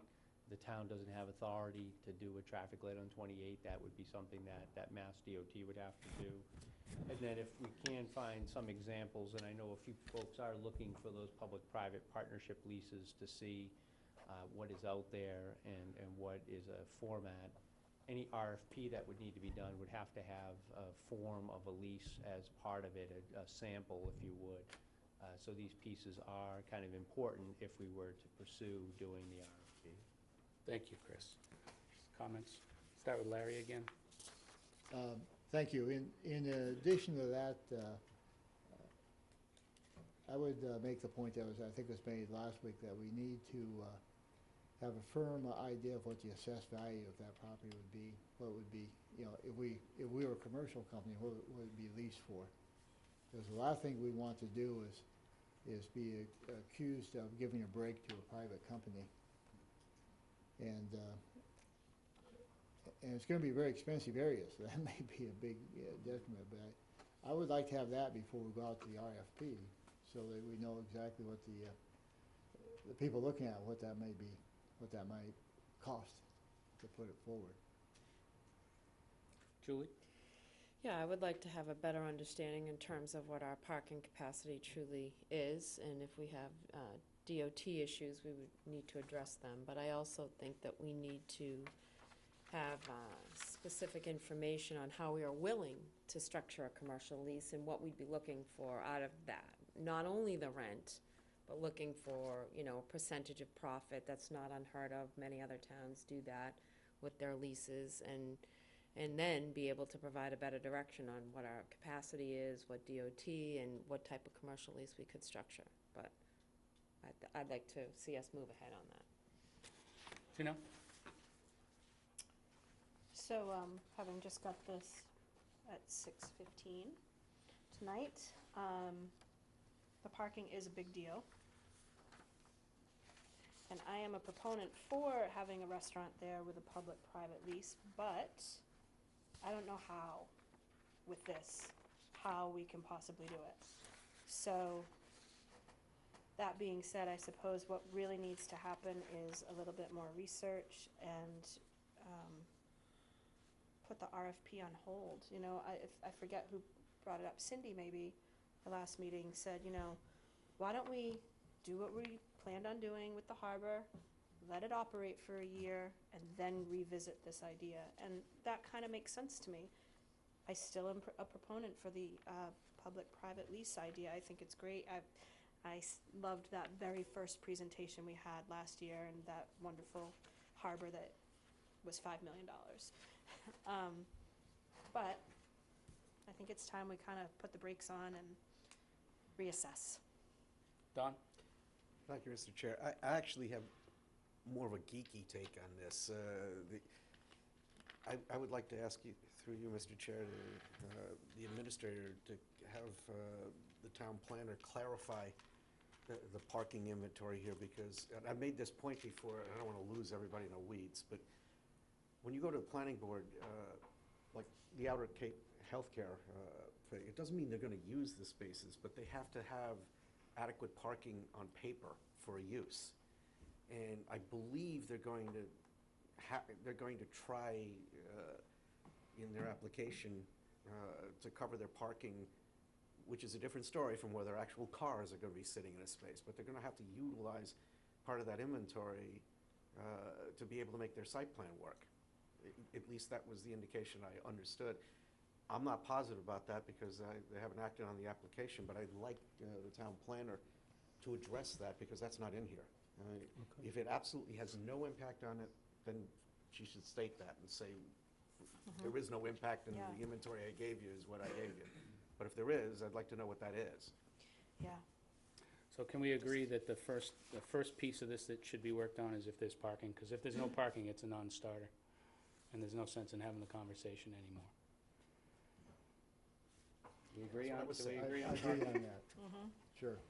And then would make some sort of traffic the second piece that we would need, and then look at the cost. I mean, why do work if And we then don't? look at the cost, and Mr. Chair, you know, we don't want to rush this. This is going to be a very heated discussion. Yeah. And so I'm not opposed to Janelle's recommendation to, if we don't get all this data, in fact, we wait a year. You know, I still like the idea of economic development, but we need all this is not one where we can shortcut the facts. Clear on direction, Chris? Yes. Does anyone wish to speak on this?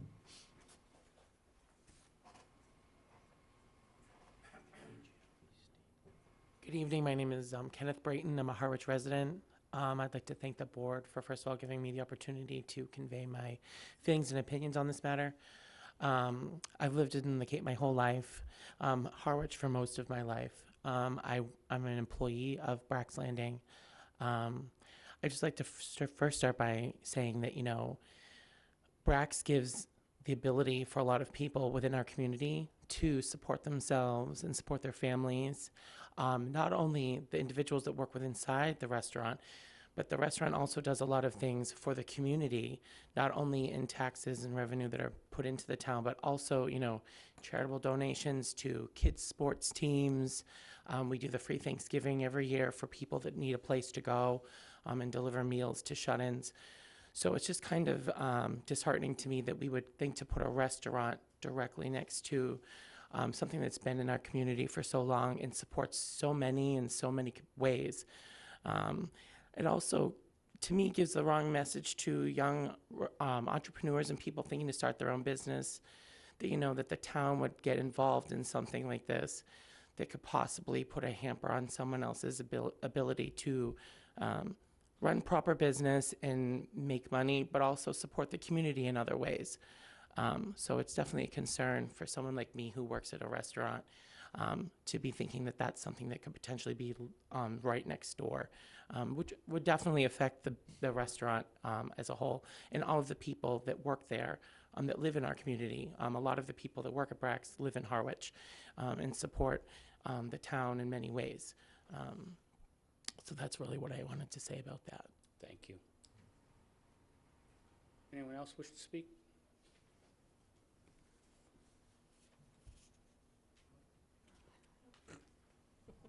Karen Larson, Neil Road. This time I'm talking about coming from the west. For some reason I hadn't noticed coming downhill, there's a 40-mile-per-hour sign. And a few yards beyond that, it shows pedestrians can cross.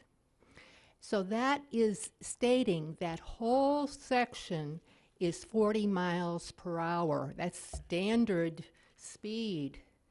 So I think that should be drastically taken into account on reduced speed, whether it is from the east or from the west. 40 miles per hour coming down an even steeper hill, and right after that, pedestrian crossing.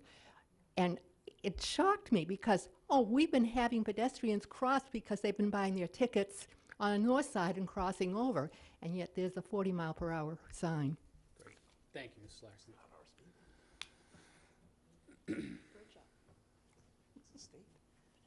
Evening. Good evening. Herb Bell, Harwich resident. We have 37 restaurants currently in Harwich. And I know each and every one of them struggles to maintain the balance between one season and the next. Something that would be a lease from the town on a private-public partnership. I think you have to seriously think on the impact of a seasonal restaurant there and what would be happening with a restaurant that you want to put up over the winter when nobody's around. Years ago, there used to be Thompson's Market across the street. That was a huge draw from many boaters, where they could get their essentials to put on their boat, not necessarily go out to dinner. They've got 37 other choices where they get to go out and see Harwich. So maybe something to provide basic needs that they can fill their cabinets with. Thank you. Thank you.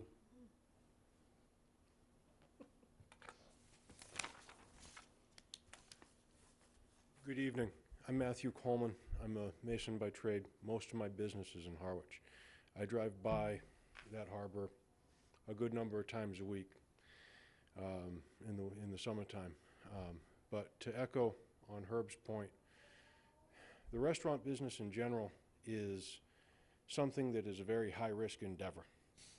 You compound that on the apparent nature of that parking already being severely congested from industries that are already there. It just, having a public lease with the town is an excellent thing, and that's great. A restaurant in that location just logically doesn't make sense. Thank you. Thank you.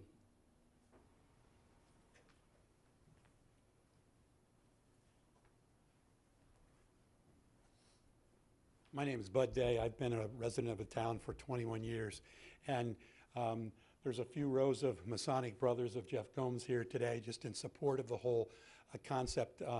One of the things we stand for is charity.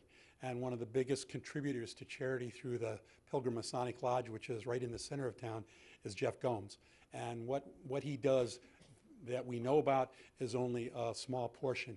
And so I want to support the fact that what he does is because he's there. He can do that because he's there, and he does that. And I would also like to support the idea that many towns we go to, there is an opportunity for green space. And once green space is gone, it never comes back. That's just the way it is. And as we have this nice little window on Winchmere Harbor where there's 5 cars parked there, and if you're lucky, there's not a bridal party taking pictures. But that's your only place that you can see that harbor. We're talking about Saquatucket now opening up and being visible from a lot of different places. Another beautiful site. We're putting money into that. I don't know why we want to put things that block it from the street and think about just adding one more idea of a lease that we can work out with some people to throw a little more money into the town, and we ruin it for the visibility of why we're here in Harwich. So I'd like to support the concept of looking at green space and not too much worry about adding a 38th restaurant to Harwich. Thank you. Good evening, Mr. Chair and Board. My name is Bill Benoit, and I am an employee of Brack's Landing. I want to pull at your heartstrings a little bit when I hear some misleading statements of a snack shack versus a restaurant. I think the town is listening to us on television tonight, and when I think of a snack shack, I think of a little window and a shed where I can grab a quick lobster roll or something and boogie down the street and go off about my business, not a 100-seat restaurant, which would be leased out by the town of Harwich. So a little misleading on that fact. The thing I want to think about also is the cultural center and the monies that you talk about spending on trying to support a building over there. You're going to build another building, and you're going to have to support that building also. Granted, it will be built into the lease that the tenant will probably have to maintain the building to a certain standard, yet the town is ultimately responsible for this. Brack's Landing has been around since 1976. It employs 140 people. You go and open up a seasonal restaurant right next door, you take away from the belly of the restaurant where that makes the meat of their money so that 40 employees can work there during the winter months. And we're talking about anywhere from the 14-year-old that gets a first job that wants to buy a skateboard right up to the grandmother who's trying to support her Medicaid. I mean, where's the conscience when you go home and put your head down on the pillow that you're going to open up a direct competitor as a town, a direct competitor to someone who's been in the town since 1976? The town now is going to put a competition right next door. So as you go home tonight and you think about this and the RFPs that you write to try to increase revenue in the pockets of the town of Harwich, you're pulling it from the people that are working, the blue-collar people that are struggling to survive here to begin with. Think about that. Not everyone's retired. Not everyone's a baby boomer who put their money away into their 401k. That's gone. That's gone. You've got a restaurant that takes care of their employees that's there, that serves 700 people at Thanksgiving for nothing. And all you want to do is pull the wind out of their sails. Seriously. Build a cultural center. Build something where people are going to pull down into the harbor, and maybe, as that gentleman just said, to look at the harbor. And oh, by the way, go check out the 37 other restaurants that are in the town. I mean, think about it. It's just, that's all I have to say. Put your head on the pillow. Thank you. Anyone else? All right, on to the next. CPC article discussion. I didn't attend the last CPC meeting, but Julie did and gave me some pretty thorough notes. So I think what I'll do is I'll let Julie kind of give an overview of what she heard. What I'd like to do is request that the town administrator agenda this for us for Thursday night so that we can all be at the same meeting, and really request that the board show up and support administration CPC requests so that the money doesn't get spent out of taxes, but money that's already in an account. Julie? Yeah, so I attended the CPC meeting that was held back on Thursday, January 11th, where the various items were addressed. And ultimately, I found, I won't go through each one, But I did find that those that the board have made and attended previous CPC meetings to make it clear that what we were in support of, specifically Judah Eldridge property, creating a housing trust, which has been a main priority of ours to enable the board to move forward to provide more affordable options, including workforce housing, create a trust, give us the ability to take actions. I think we've made it very clear that it's a priority. It's been a priority handed down to us through the Cape Cod Commission, through the state. The state's doing all sorts of initiatives. So we made it pretty clear of where we stood on those items. Unfortunately, CPC didn't see eye to eye on that with us. So just to run through quickly, the historic preservation of Brooks Free Library, no votes were taken. They're going to be taking a vote this Thursday. I think it's maybe Wednesday night. Oh, is it Wednesday Yeah, now? so we'll have to post it first thing in the morning. Yeah. And public comment is only at 6 o'clock, so anybody going to speak needs to be there on time. So historic preservation had mixed reviews in terms of what they were going to support. Cornelius Pond was fully supported by all members, it appeared to me. Brooks Improvement, Phase 5, had quite a bit of support. Mount Pleasant Cemetery Gravestone Conservation, miscellaneous support. But the Affordable Housing Trust Fund and the Main Street Route 28 Habitat for Humanity Community Housing, as well as the buy-down program, that discussion was difficult because some of that was consolidated, so it wasn't clear to us exactly who was supporting what. But unfortunately, in this regard, and I think, Mr. Chair, you made it clear in a previous presentation to the board that we were trying to, in fact, put the cart before the horse because we needed to on this. And your message and our message seems to have fallen on deaf ears. So, you know, a couple things that I would like to say is that here we are with a priority handed to us that I think everybody in this room, everybody in town, and everybody on the Cape knows that housing is an issue. And we need to do something, and we need to empower ourselves to do something to take a stand on that. And just to tie in a piece that, you know, when we attended the MMA meeting on Friday, the presenter talked about David Brashears, I think is how you said his name, had a very interesting presentation and discussed how, he was leading his team on Everest to do these films, and he's climbed it, I think, 15 times. No, more than that. Right? More than Hundreds. that? Yeah, tons. And so ultimately, though, there was a point where he was on the mountain with his crew, and that was the time in 1998 with the deaths, multiple deaths, they helped out. Then he wanted to pursue his goal, which was to make this movie. But he realized that he had to make adjustments to his plan because the people in his team lost faith in him as a leader, and they were not willing to go forward. So in this case, I see a similarity here, is in order to complete his mission, he had to make adjustments and recognize that he had to acknowledge the other people who were part of his team.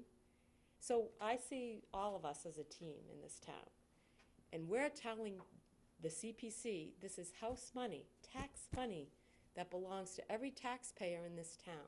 And we're trying to make an improvement for all of the citizens, wherever they may fall. Workforce, affordable, you know, every type of housing unit we create also creates another opportunity for summer housing for workers. So we have all these pieces of the pie that apply to everybody in town. And here we have house money collected from every taxpayer sitting in a fund. And we are trying to take a progressive step forward in the battle for housing. And instead of supporting us and listening to the team leader, they're saying, no, we know better. Well, I'm saying, and I think as a board, we should say, and our message should be, we have an idea, we think it will work better than paying down 3 houses that touch 3 lives, that really we have no control over those lives being Harwich lives. Why wouldn't we go behind and support our team and go forward with this endeavor? And I didn't see that message. I saw a message disregarded by CPC. Very unfortunate for this board and every member in the town, whether they pay taxes to the fund, or they're living in a rental, or they can't find a rental. So ultimately, that was where we stood on the Cape Housing Institute. There was monies, that was agreed upon in terms of giving some money towards that. Even some support towards our part-time housing administrator. Well, that's no good to us if we can't move forward with the trust. So this is sort of throwing $5 at us when we're looking for, you know, 400. So I think that, I hope that the CPC will reconsider and look at their job as part of a team and not as a dictator. Ultimately, this is town money, it's taxpayer money, and we're trying to do what works best for the majority. That covers 3 things. I also think it was difficult to lump those 3 together when you talk about affordable housing in terms of the Housing Authority, which is a state entity. Then you've got Habitat, which is nonprofit, but not ours. And then you have a message from the administration to say that they're looking to create this trust. And we're not looking to recreate the wheel. We have what we need from Yarmouth, who's been very generous in sharing their information with us. Doesn't take us long to create the trust and present it. So ultimately, we're telling you to trust us.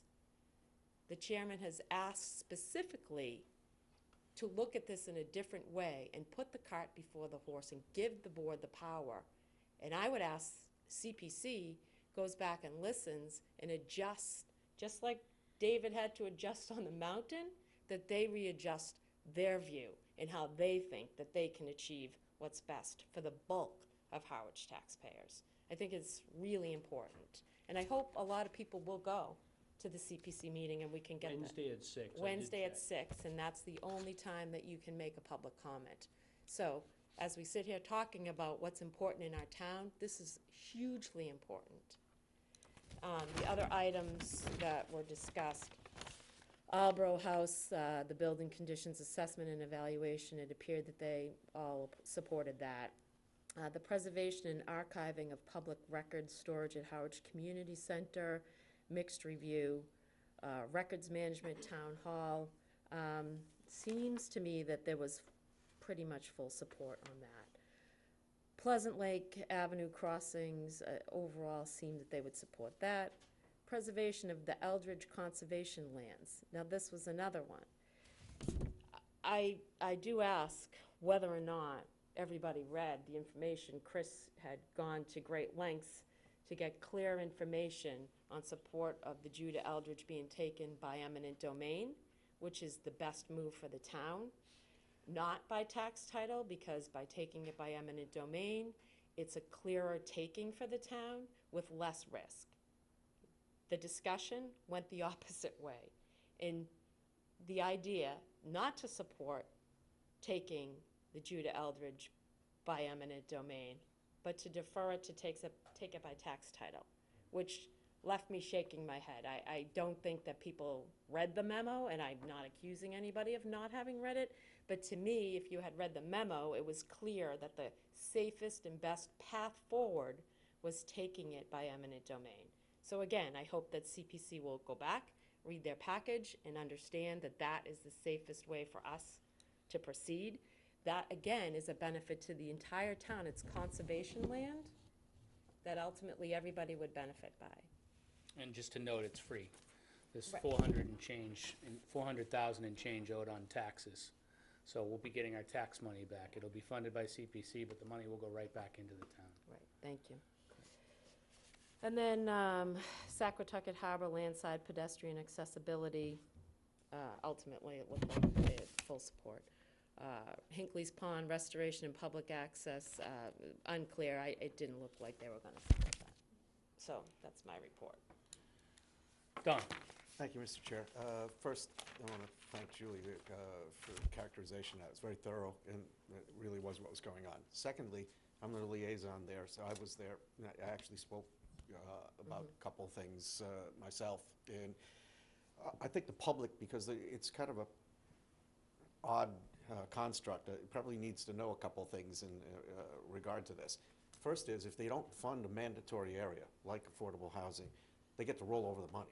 I mean, so they don't have to spend the money this year. And I was somewhat astounded. The argument against giving the affordable housing money to a trust was, well, you haven't fleshed out the organizational structure, but I know of absolutely no construct that has ever been utilized by the Housing Authority to disperse that kind of money. And they never had a discussion about, well, where's the regulations that show how you would actually do this? I got to go a little bit sideways, though. I've been following the CPC for a couple of years. I've had my issues with what they did last year. I was heartened that the reason that we know all of this, that there is some process that they're trying to struggle to infer onto this whole thing. There was a robust discussion. The reason they had that discussion, that we have an idea of how they're going to vote, was because they were trying to determine a kind of sense of where they were going with certain things, because they run out of money before they run out of projects. So I mean, I applaud that they had that kind of discussion. I pointed out to him and Judah Eldridge that if they were hanging their hat on the idea that nobody's going to buy it because nobody's going to be able to come up with a way to clear the title, there's an awful lot of stuff in Harwich that's been developed that people made that assumption and they were wrong. And I said, once it's gone, it's gone. We can't come back and have that discussion again. The Housing Trust could conceivably, I'm not saying it would, but could conceivably fund the buy-down program that we were talking about, but the buy-down program can't do anything to further and advance the initiative that we're trying to install here. With all of that said, I think the thing that we were missing, and I was just thinking about that as you were saying what you heard at that meeting. I was able to say some things, you were able to say some things. We don't have a voted position. And I would strongly urge, and I'd like to make a motion that we resolve that it's a highest priority for us to consider funding Judah Eldridge and the Housing Trust. And we should put that forward before they take their vote. I would like to make that motion now, that it's the voted position of the board that those are two of our highest priorities. Second? Second. Any discussion on that? Yeah, I'd like to amend it and add Hinckley's Pond, because we're going to have to do that. Either we use the money that's there, or we go back to taxpayer money. Don't amend it. Let's just vote these two, and then I was going to... I thought they were going to fund that anyway, but if we do these two, we could do the same thing with another resolution. Let's vote these two. Okay. All in favor? Aye. Aye. And now it's a voted position. Okay. Hinckley's Pond, Larry, do you want to go on to Hinckley's Pond and just kind of give everyone an overview of what that means and how it means that it will ultimately be an increased tax on their tax base if we don't fund it this way?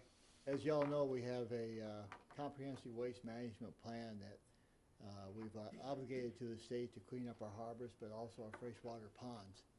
And the cleanup of Hinckley's Pond is part of that. And since we're obligated to do that, to meet that, we will have to either fund that about $500,000, $475,000, I think to be exact, either through a tax override, which we'd rather not do, or because we can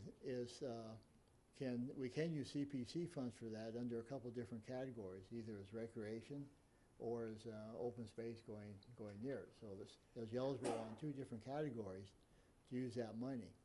And for me, I'd much rather use the taxpayer money that's there through the Community Preservation Act and come back to our residents and ask for another tax increase to clean up the pond. So in saying that, I would move that as one of our priorities. A high priority. Can we get a second? Second. All in favor? Aye. Aye. So CPC funds, or their CPA funds, are funds that there's an additional tax on your tax bill. You pay 3% to this fund, and it gets separated into buckets: historic, rec, open space, Housing. and housing. and that money sits in a fund, and then we vote. We have a CPC committee that votes on how to use that money. And what we're discussing tonight is, we've built that account up to, I think it's 2.7 million, Chris, is that roughly? Yeah. And we haven't spent that money. And in housing's case, it's been 7 years since we've done a housing project. And so we've got a fair amount of money in that bucket. And this committee is voting on these things.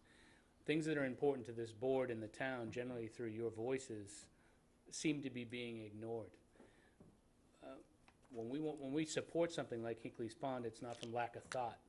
We have to do it. So we're either gonna tax you to do it, because the state's gonna make us do it, or we'll spend the money that's already been designated for this and put aside. So your voices are equally as important as ours. The CPC kinda needs to hear from the public, spend our money, and stop taking it, put it in a bank account.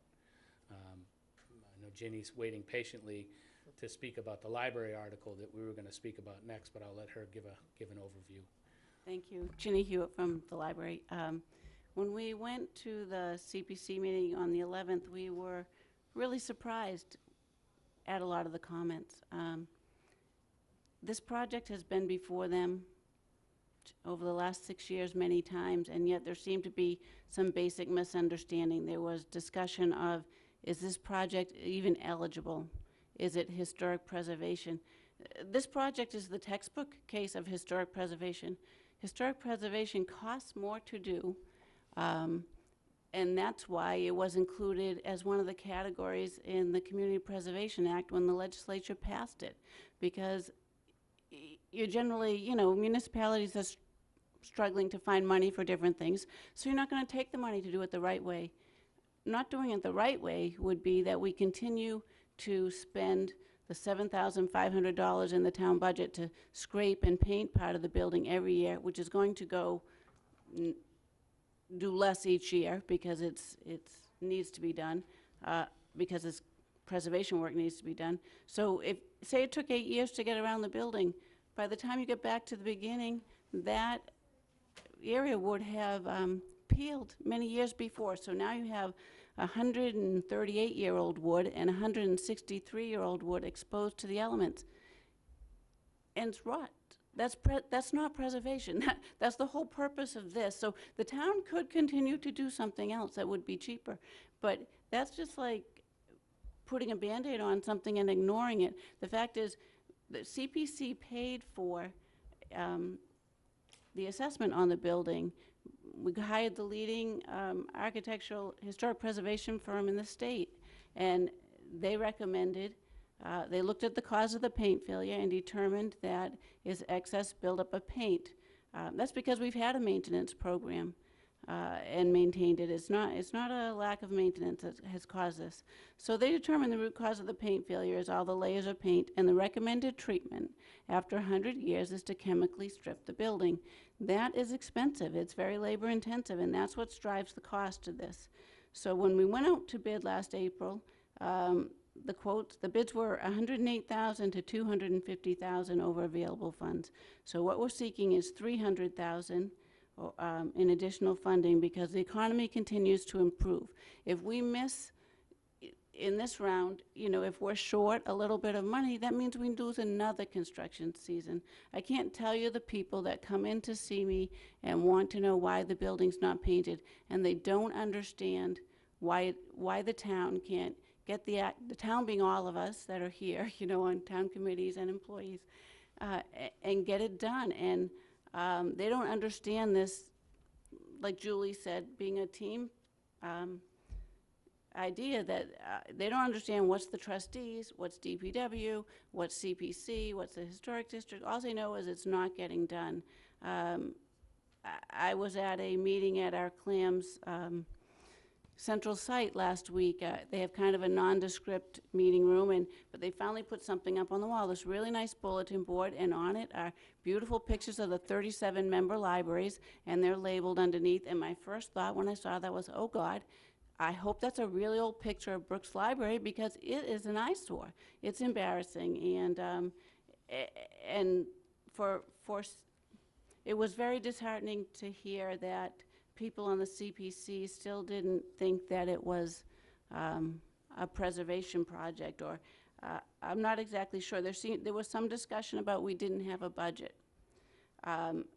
What we have is 190 pages of specifications.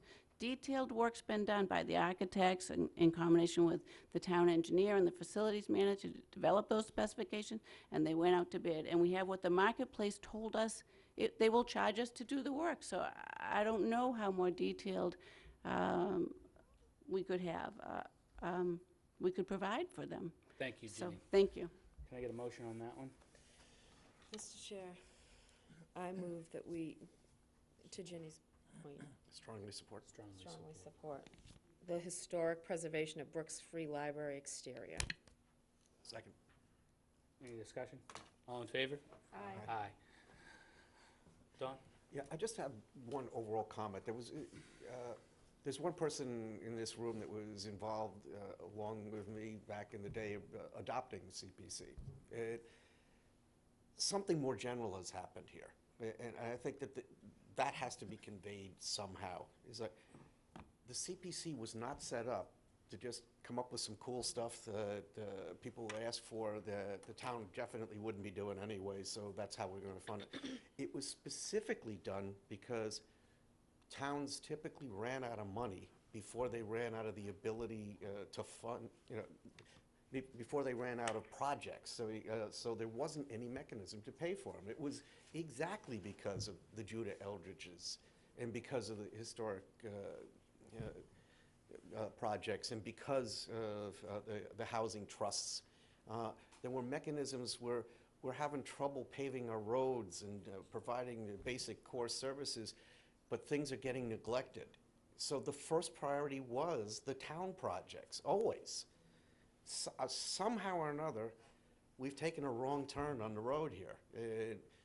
We're thinking of this as, well, you'd be doing that anyway. I mean, you have to do the library because you own the library. You have to do Judah Eldridge because, well, if you want to protect it as open space, go to open space and buy it. The more general thought I have here is we've forgotten our way, that what the CPC was for was precisely to start with the town projects that couldn't be funded. And that's my say. So just to be fair to CPC too, they haven't voted yet. What you're getting is an opinion based on the conversation and based on the last 2 years of denials on some of these projects. So they haven't voted, but they will be voting Wednesday night, and your voices are important. Julie? Just one other clarification in terms of the trust. One other comment that was made was that, they didn't want to risk putting that money aside if somehow the trust were not to be created. But the money wouldn't be spent. It would be earmarked and would sit, just like any other project might not happen that particular time, even though they voted it. So just, And they're required to keep them in the quote buckets anyway. right, so the So money it's isn't already at protected risk. the way the act is put Right. forward. Just because we voted on 4 projects doesn't mean we don't support other ones. These are the 4 that administration has put through, and Chris has put 2 of these articles forward now for a few years, and they haven't passed. And they're important, again, one for tax collection purposes, and one because we're going to have to pay for it whether we want to or not. The only one that, and I'll just speak about the Housing Authority's request for $400,000. That's what they're talking about putting ahead of the Housing Trust. And the way that works is that gets advertised statewide, and 3 people will qualify for a $125,000 buy down on their home. That doesn't mean it goes to anyone in Harwich. So if that article gets supported, somebody from someplace can get $125,000 of your tax money plus $25,000 in administration costs. And that's one that's being seriously considered over a housing trust, that a trust in this town can help people with housing, and we can build workforce housing, and we can move forward with the crisis that's going on.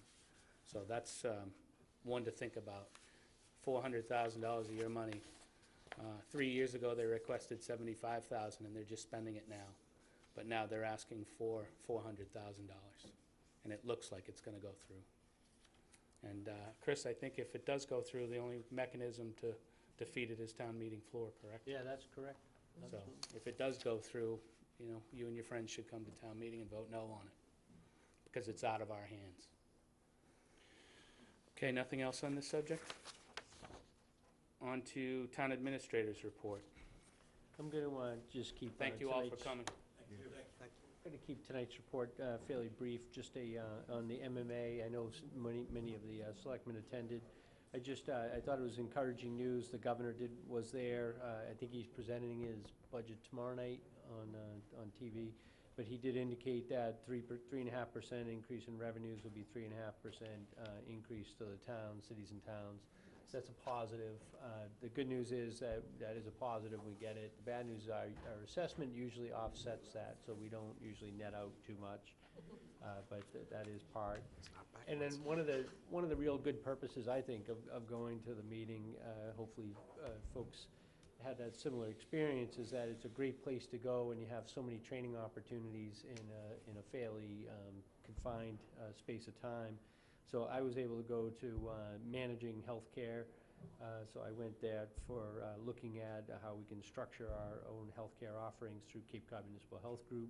I know I was at cyber security, which was Dawn and I sat together, which was kind of more scary than it was helpful in some respects, with just the dangers that are out there. We should eliminate all of our sites. And then I also went to the general law update, and I thought that was very helpful. It's a good opportunity for, the legislature passes thousands of bills each year, and to have someone screen all that and tell us which ones are actually relevant for municipal government, it's a good endeavor. So those are three that I happen to go to. So a long time. It's a big event. And we did have the award ceremony for Robin Kelly for her efforts on the pet burial ground. And I know several board members went there, and we went up and had pictures taken with some folks, which I did provide to the press. So I think it's a real tribute to the town that, the town is a innovator, and I just want to, again, just kind of publicly thank Robin Kelly for coming up with the idea and really running with it, and town meeting supporting, obviously, that effort. Thank you, Mr. Chairman. Welcome. Selectmen's report, Larry? I'm not going to, we could talk about MMA conference forever. I will say the fellow I felt sorry for was the state budget. He was assigned, I guess, to tell us about what was going on in next year's budget, but it's not going to be released till Wednesday, so it was a non-talk for about 20 minutes. And then he compounded the problem by telling us that when these guys direct questions, to telling us again they couldn't say anything. I attended a couple workshops on budget presentations on other items. What I'd like to do is give to Sandy or Ann and have some copies made, so you can look at those, and questions. Since I was there, I'd answer those, but it'd be too much to go into now. Thank you, Larry. Julie? Yeah, I don't want to kill the whole conversation with MMA either, but it was great, and definitely Larry and I both attended a zoning workshop that was excellent. A lot of great projects and some ideas and some different initiatives that we should check out, that, development agreement and that kind of thing that we should learn more about. But overall, it was a good experience. I liked it a lot.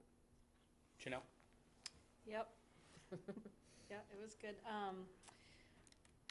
The workshop that I was most disappointed with, however, was supposed to be about economic development, and it ended up being an overall generalization about Amazon HQ2 RFPs. So about 45 minutes into the 90-minute presentation, having listened to all of this, I decided to leave, and I went and stood at the back of the room with the marijuana, and I couldn't really hear very well. But that was the only disappointment, really, the entire time. I was at the municipal law one in the back of the room. You didn't see me.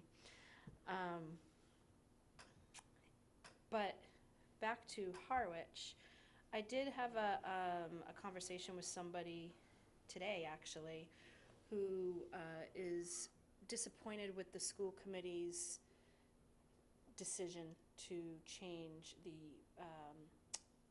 what is it called? Regional agreement. Regional agreement. I was going to say municipal agreement because I got municipal in my mind. So I thought I would just bring that up, and maybe we could have a discussion about that, what our position is on it. She was saying she felt that because it was a town-wide vote to create the regional agreement in the first place, that perhaps a change in it should also have a little bit of 2 cents from the town, whether it be town meeting or select board vote or what have you. So I have not had a chance to watch the video of their meeting, and I know they were meeting again, I think, was it this week? Just on that, Janelle, they haven't voted. They're meeting on the 25th to vote, Okay, and we have it on the agenda for the meeting after their vote. great. Chatham has it on theirs for after their vote, and both town meetings probably will see the change this year. So we will obviously have to weigh in on changing that, but the regional agreement does need to be changed. So we'll pick our direction. That's all. Don? Well, to that point, the regional agreement can't be changed without the two towns agreeing to it at a town meeting. And I think that's one reason that one of the elements of the changes they want to make is to not have it have to go back Right, to town right. meeting in certain areas. So all is not lost yet. That was only one option. I mean, to be fair, there's 3 options. Yeah, but we'll get an opportunity, not just here, but in a town meeting, because they need to do it that way. Now, back to the MMA for a second. I was with Chris at that workshop, and I have to say, I had the same feeling I had when I took my first food service course and came out of it saying, I can't eat anymore because it's going to kill me. Everything about cybersecurity was, we should really go off the grid. Electronic communications, I might say, that just for everybody, I took the second workshop, and that was the next day. There really aren't, they've got to create some legislation on this. 3 likes on a Facebook page from us individually constitutes a deliberation. Texts that you send, if you send 2 of them separately, and you're the 3rd person, that's a deliberation. So, I mean, the law itself, as it pertains to communicating electronically, whether it be social media or is really squishy.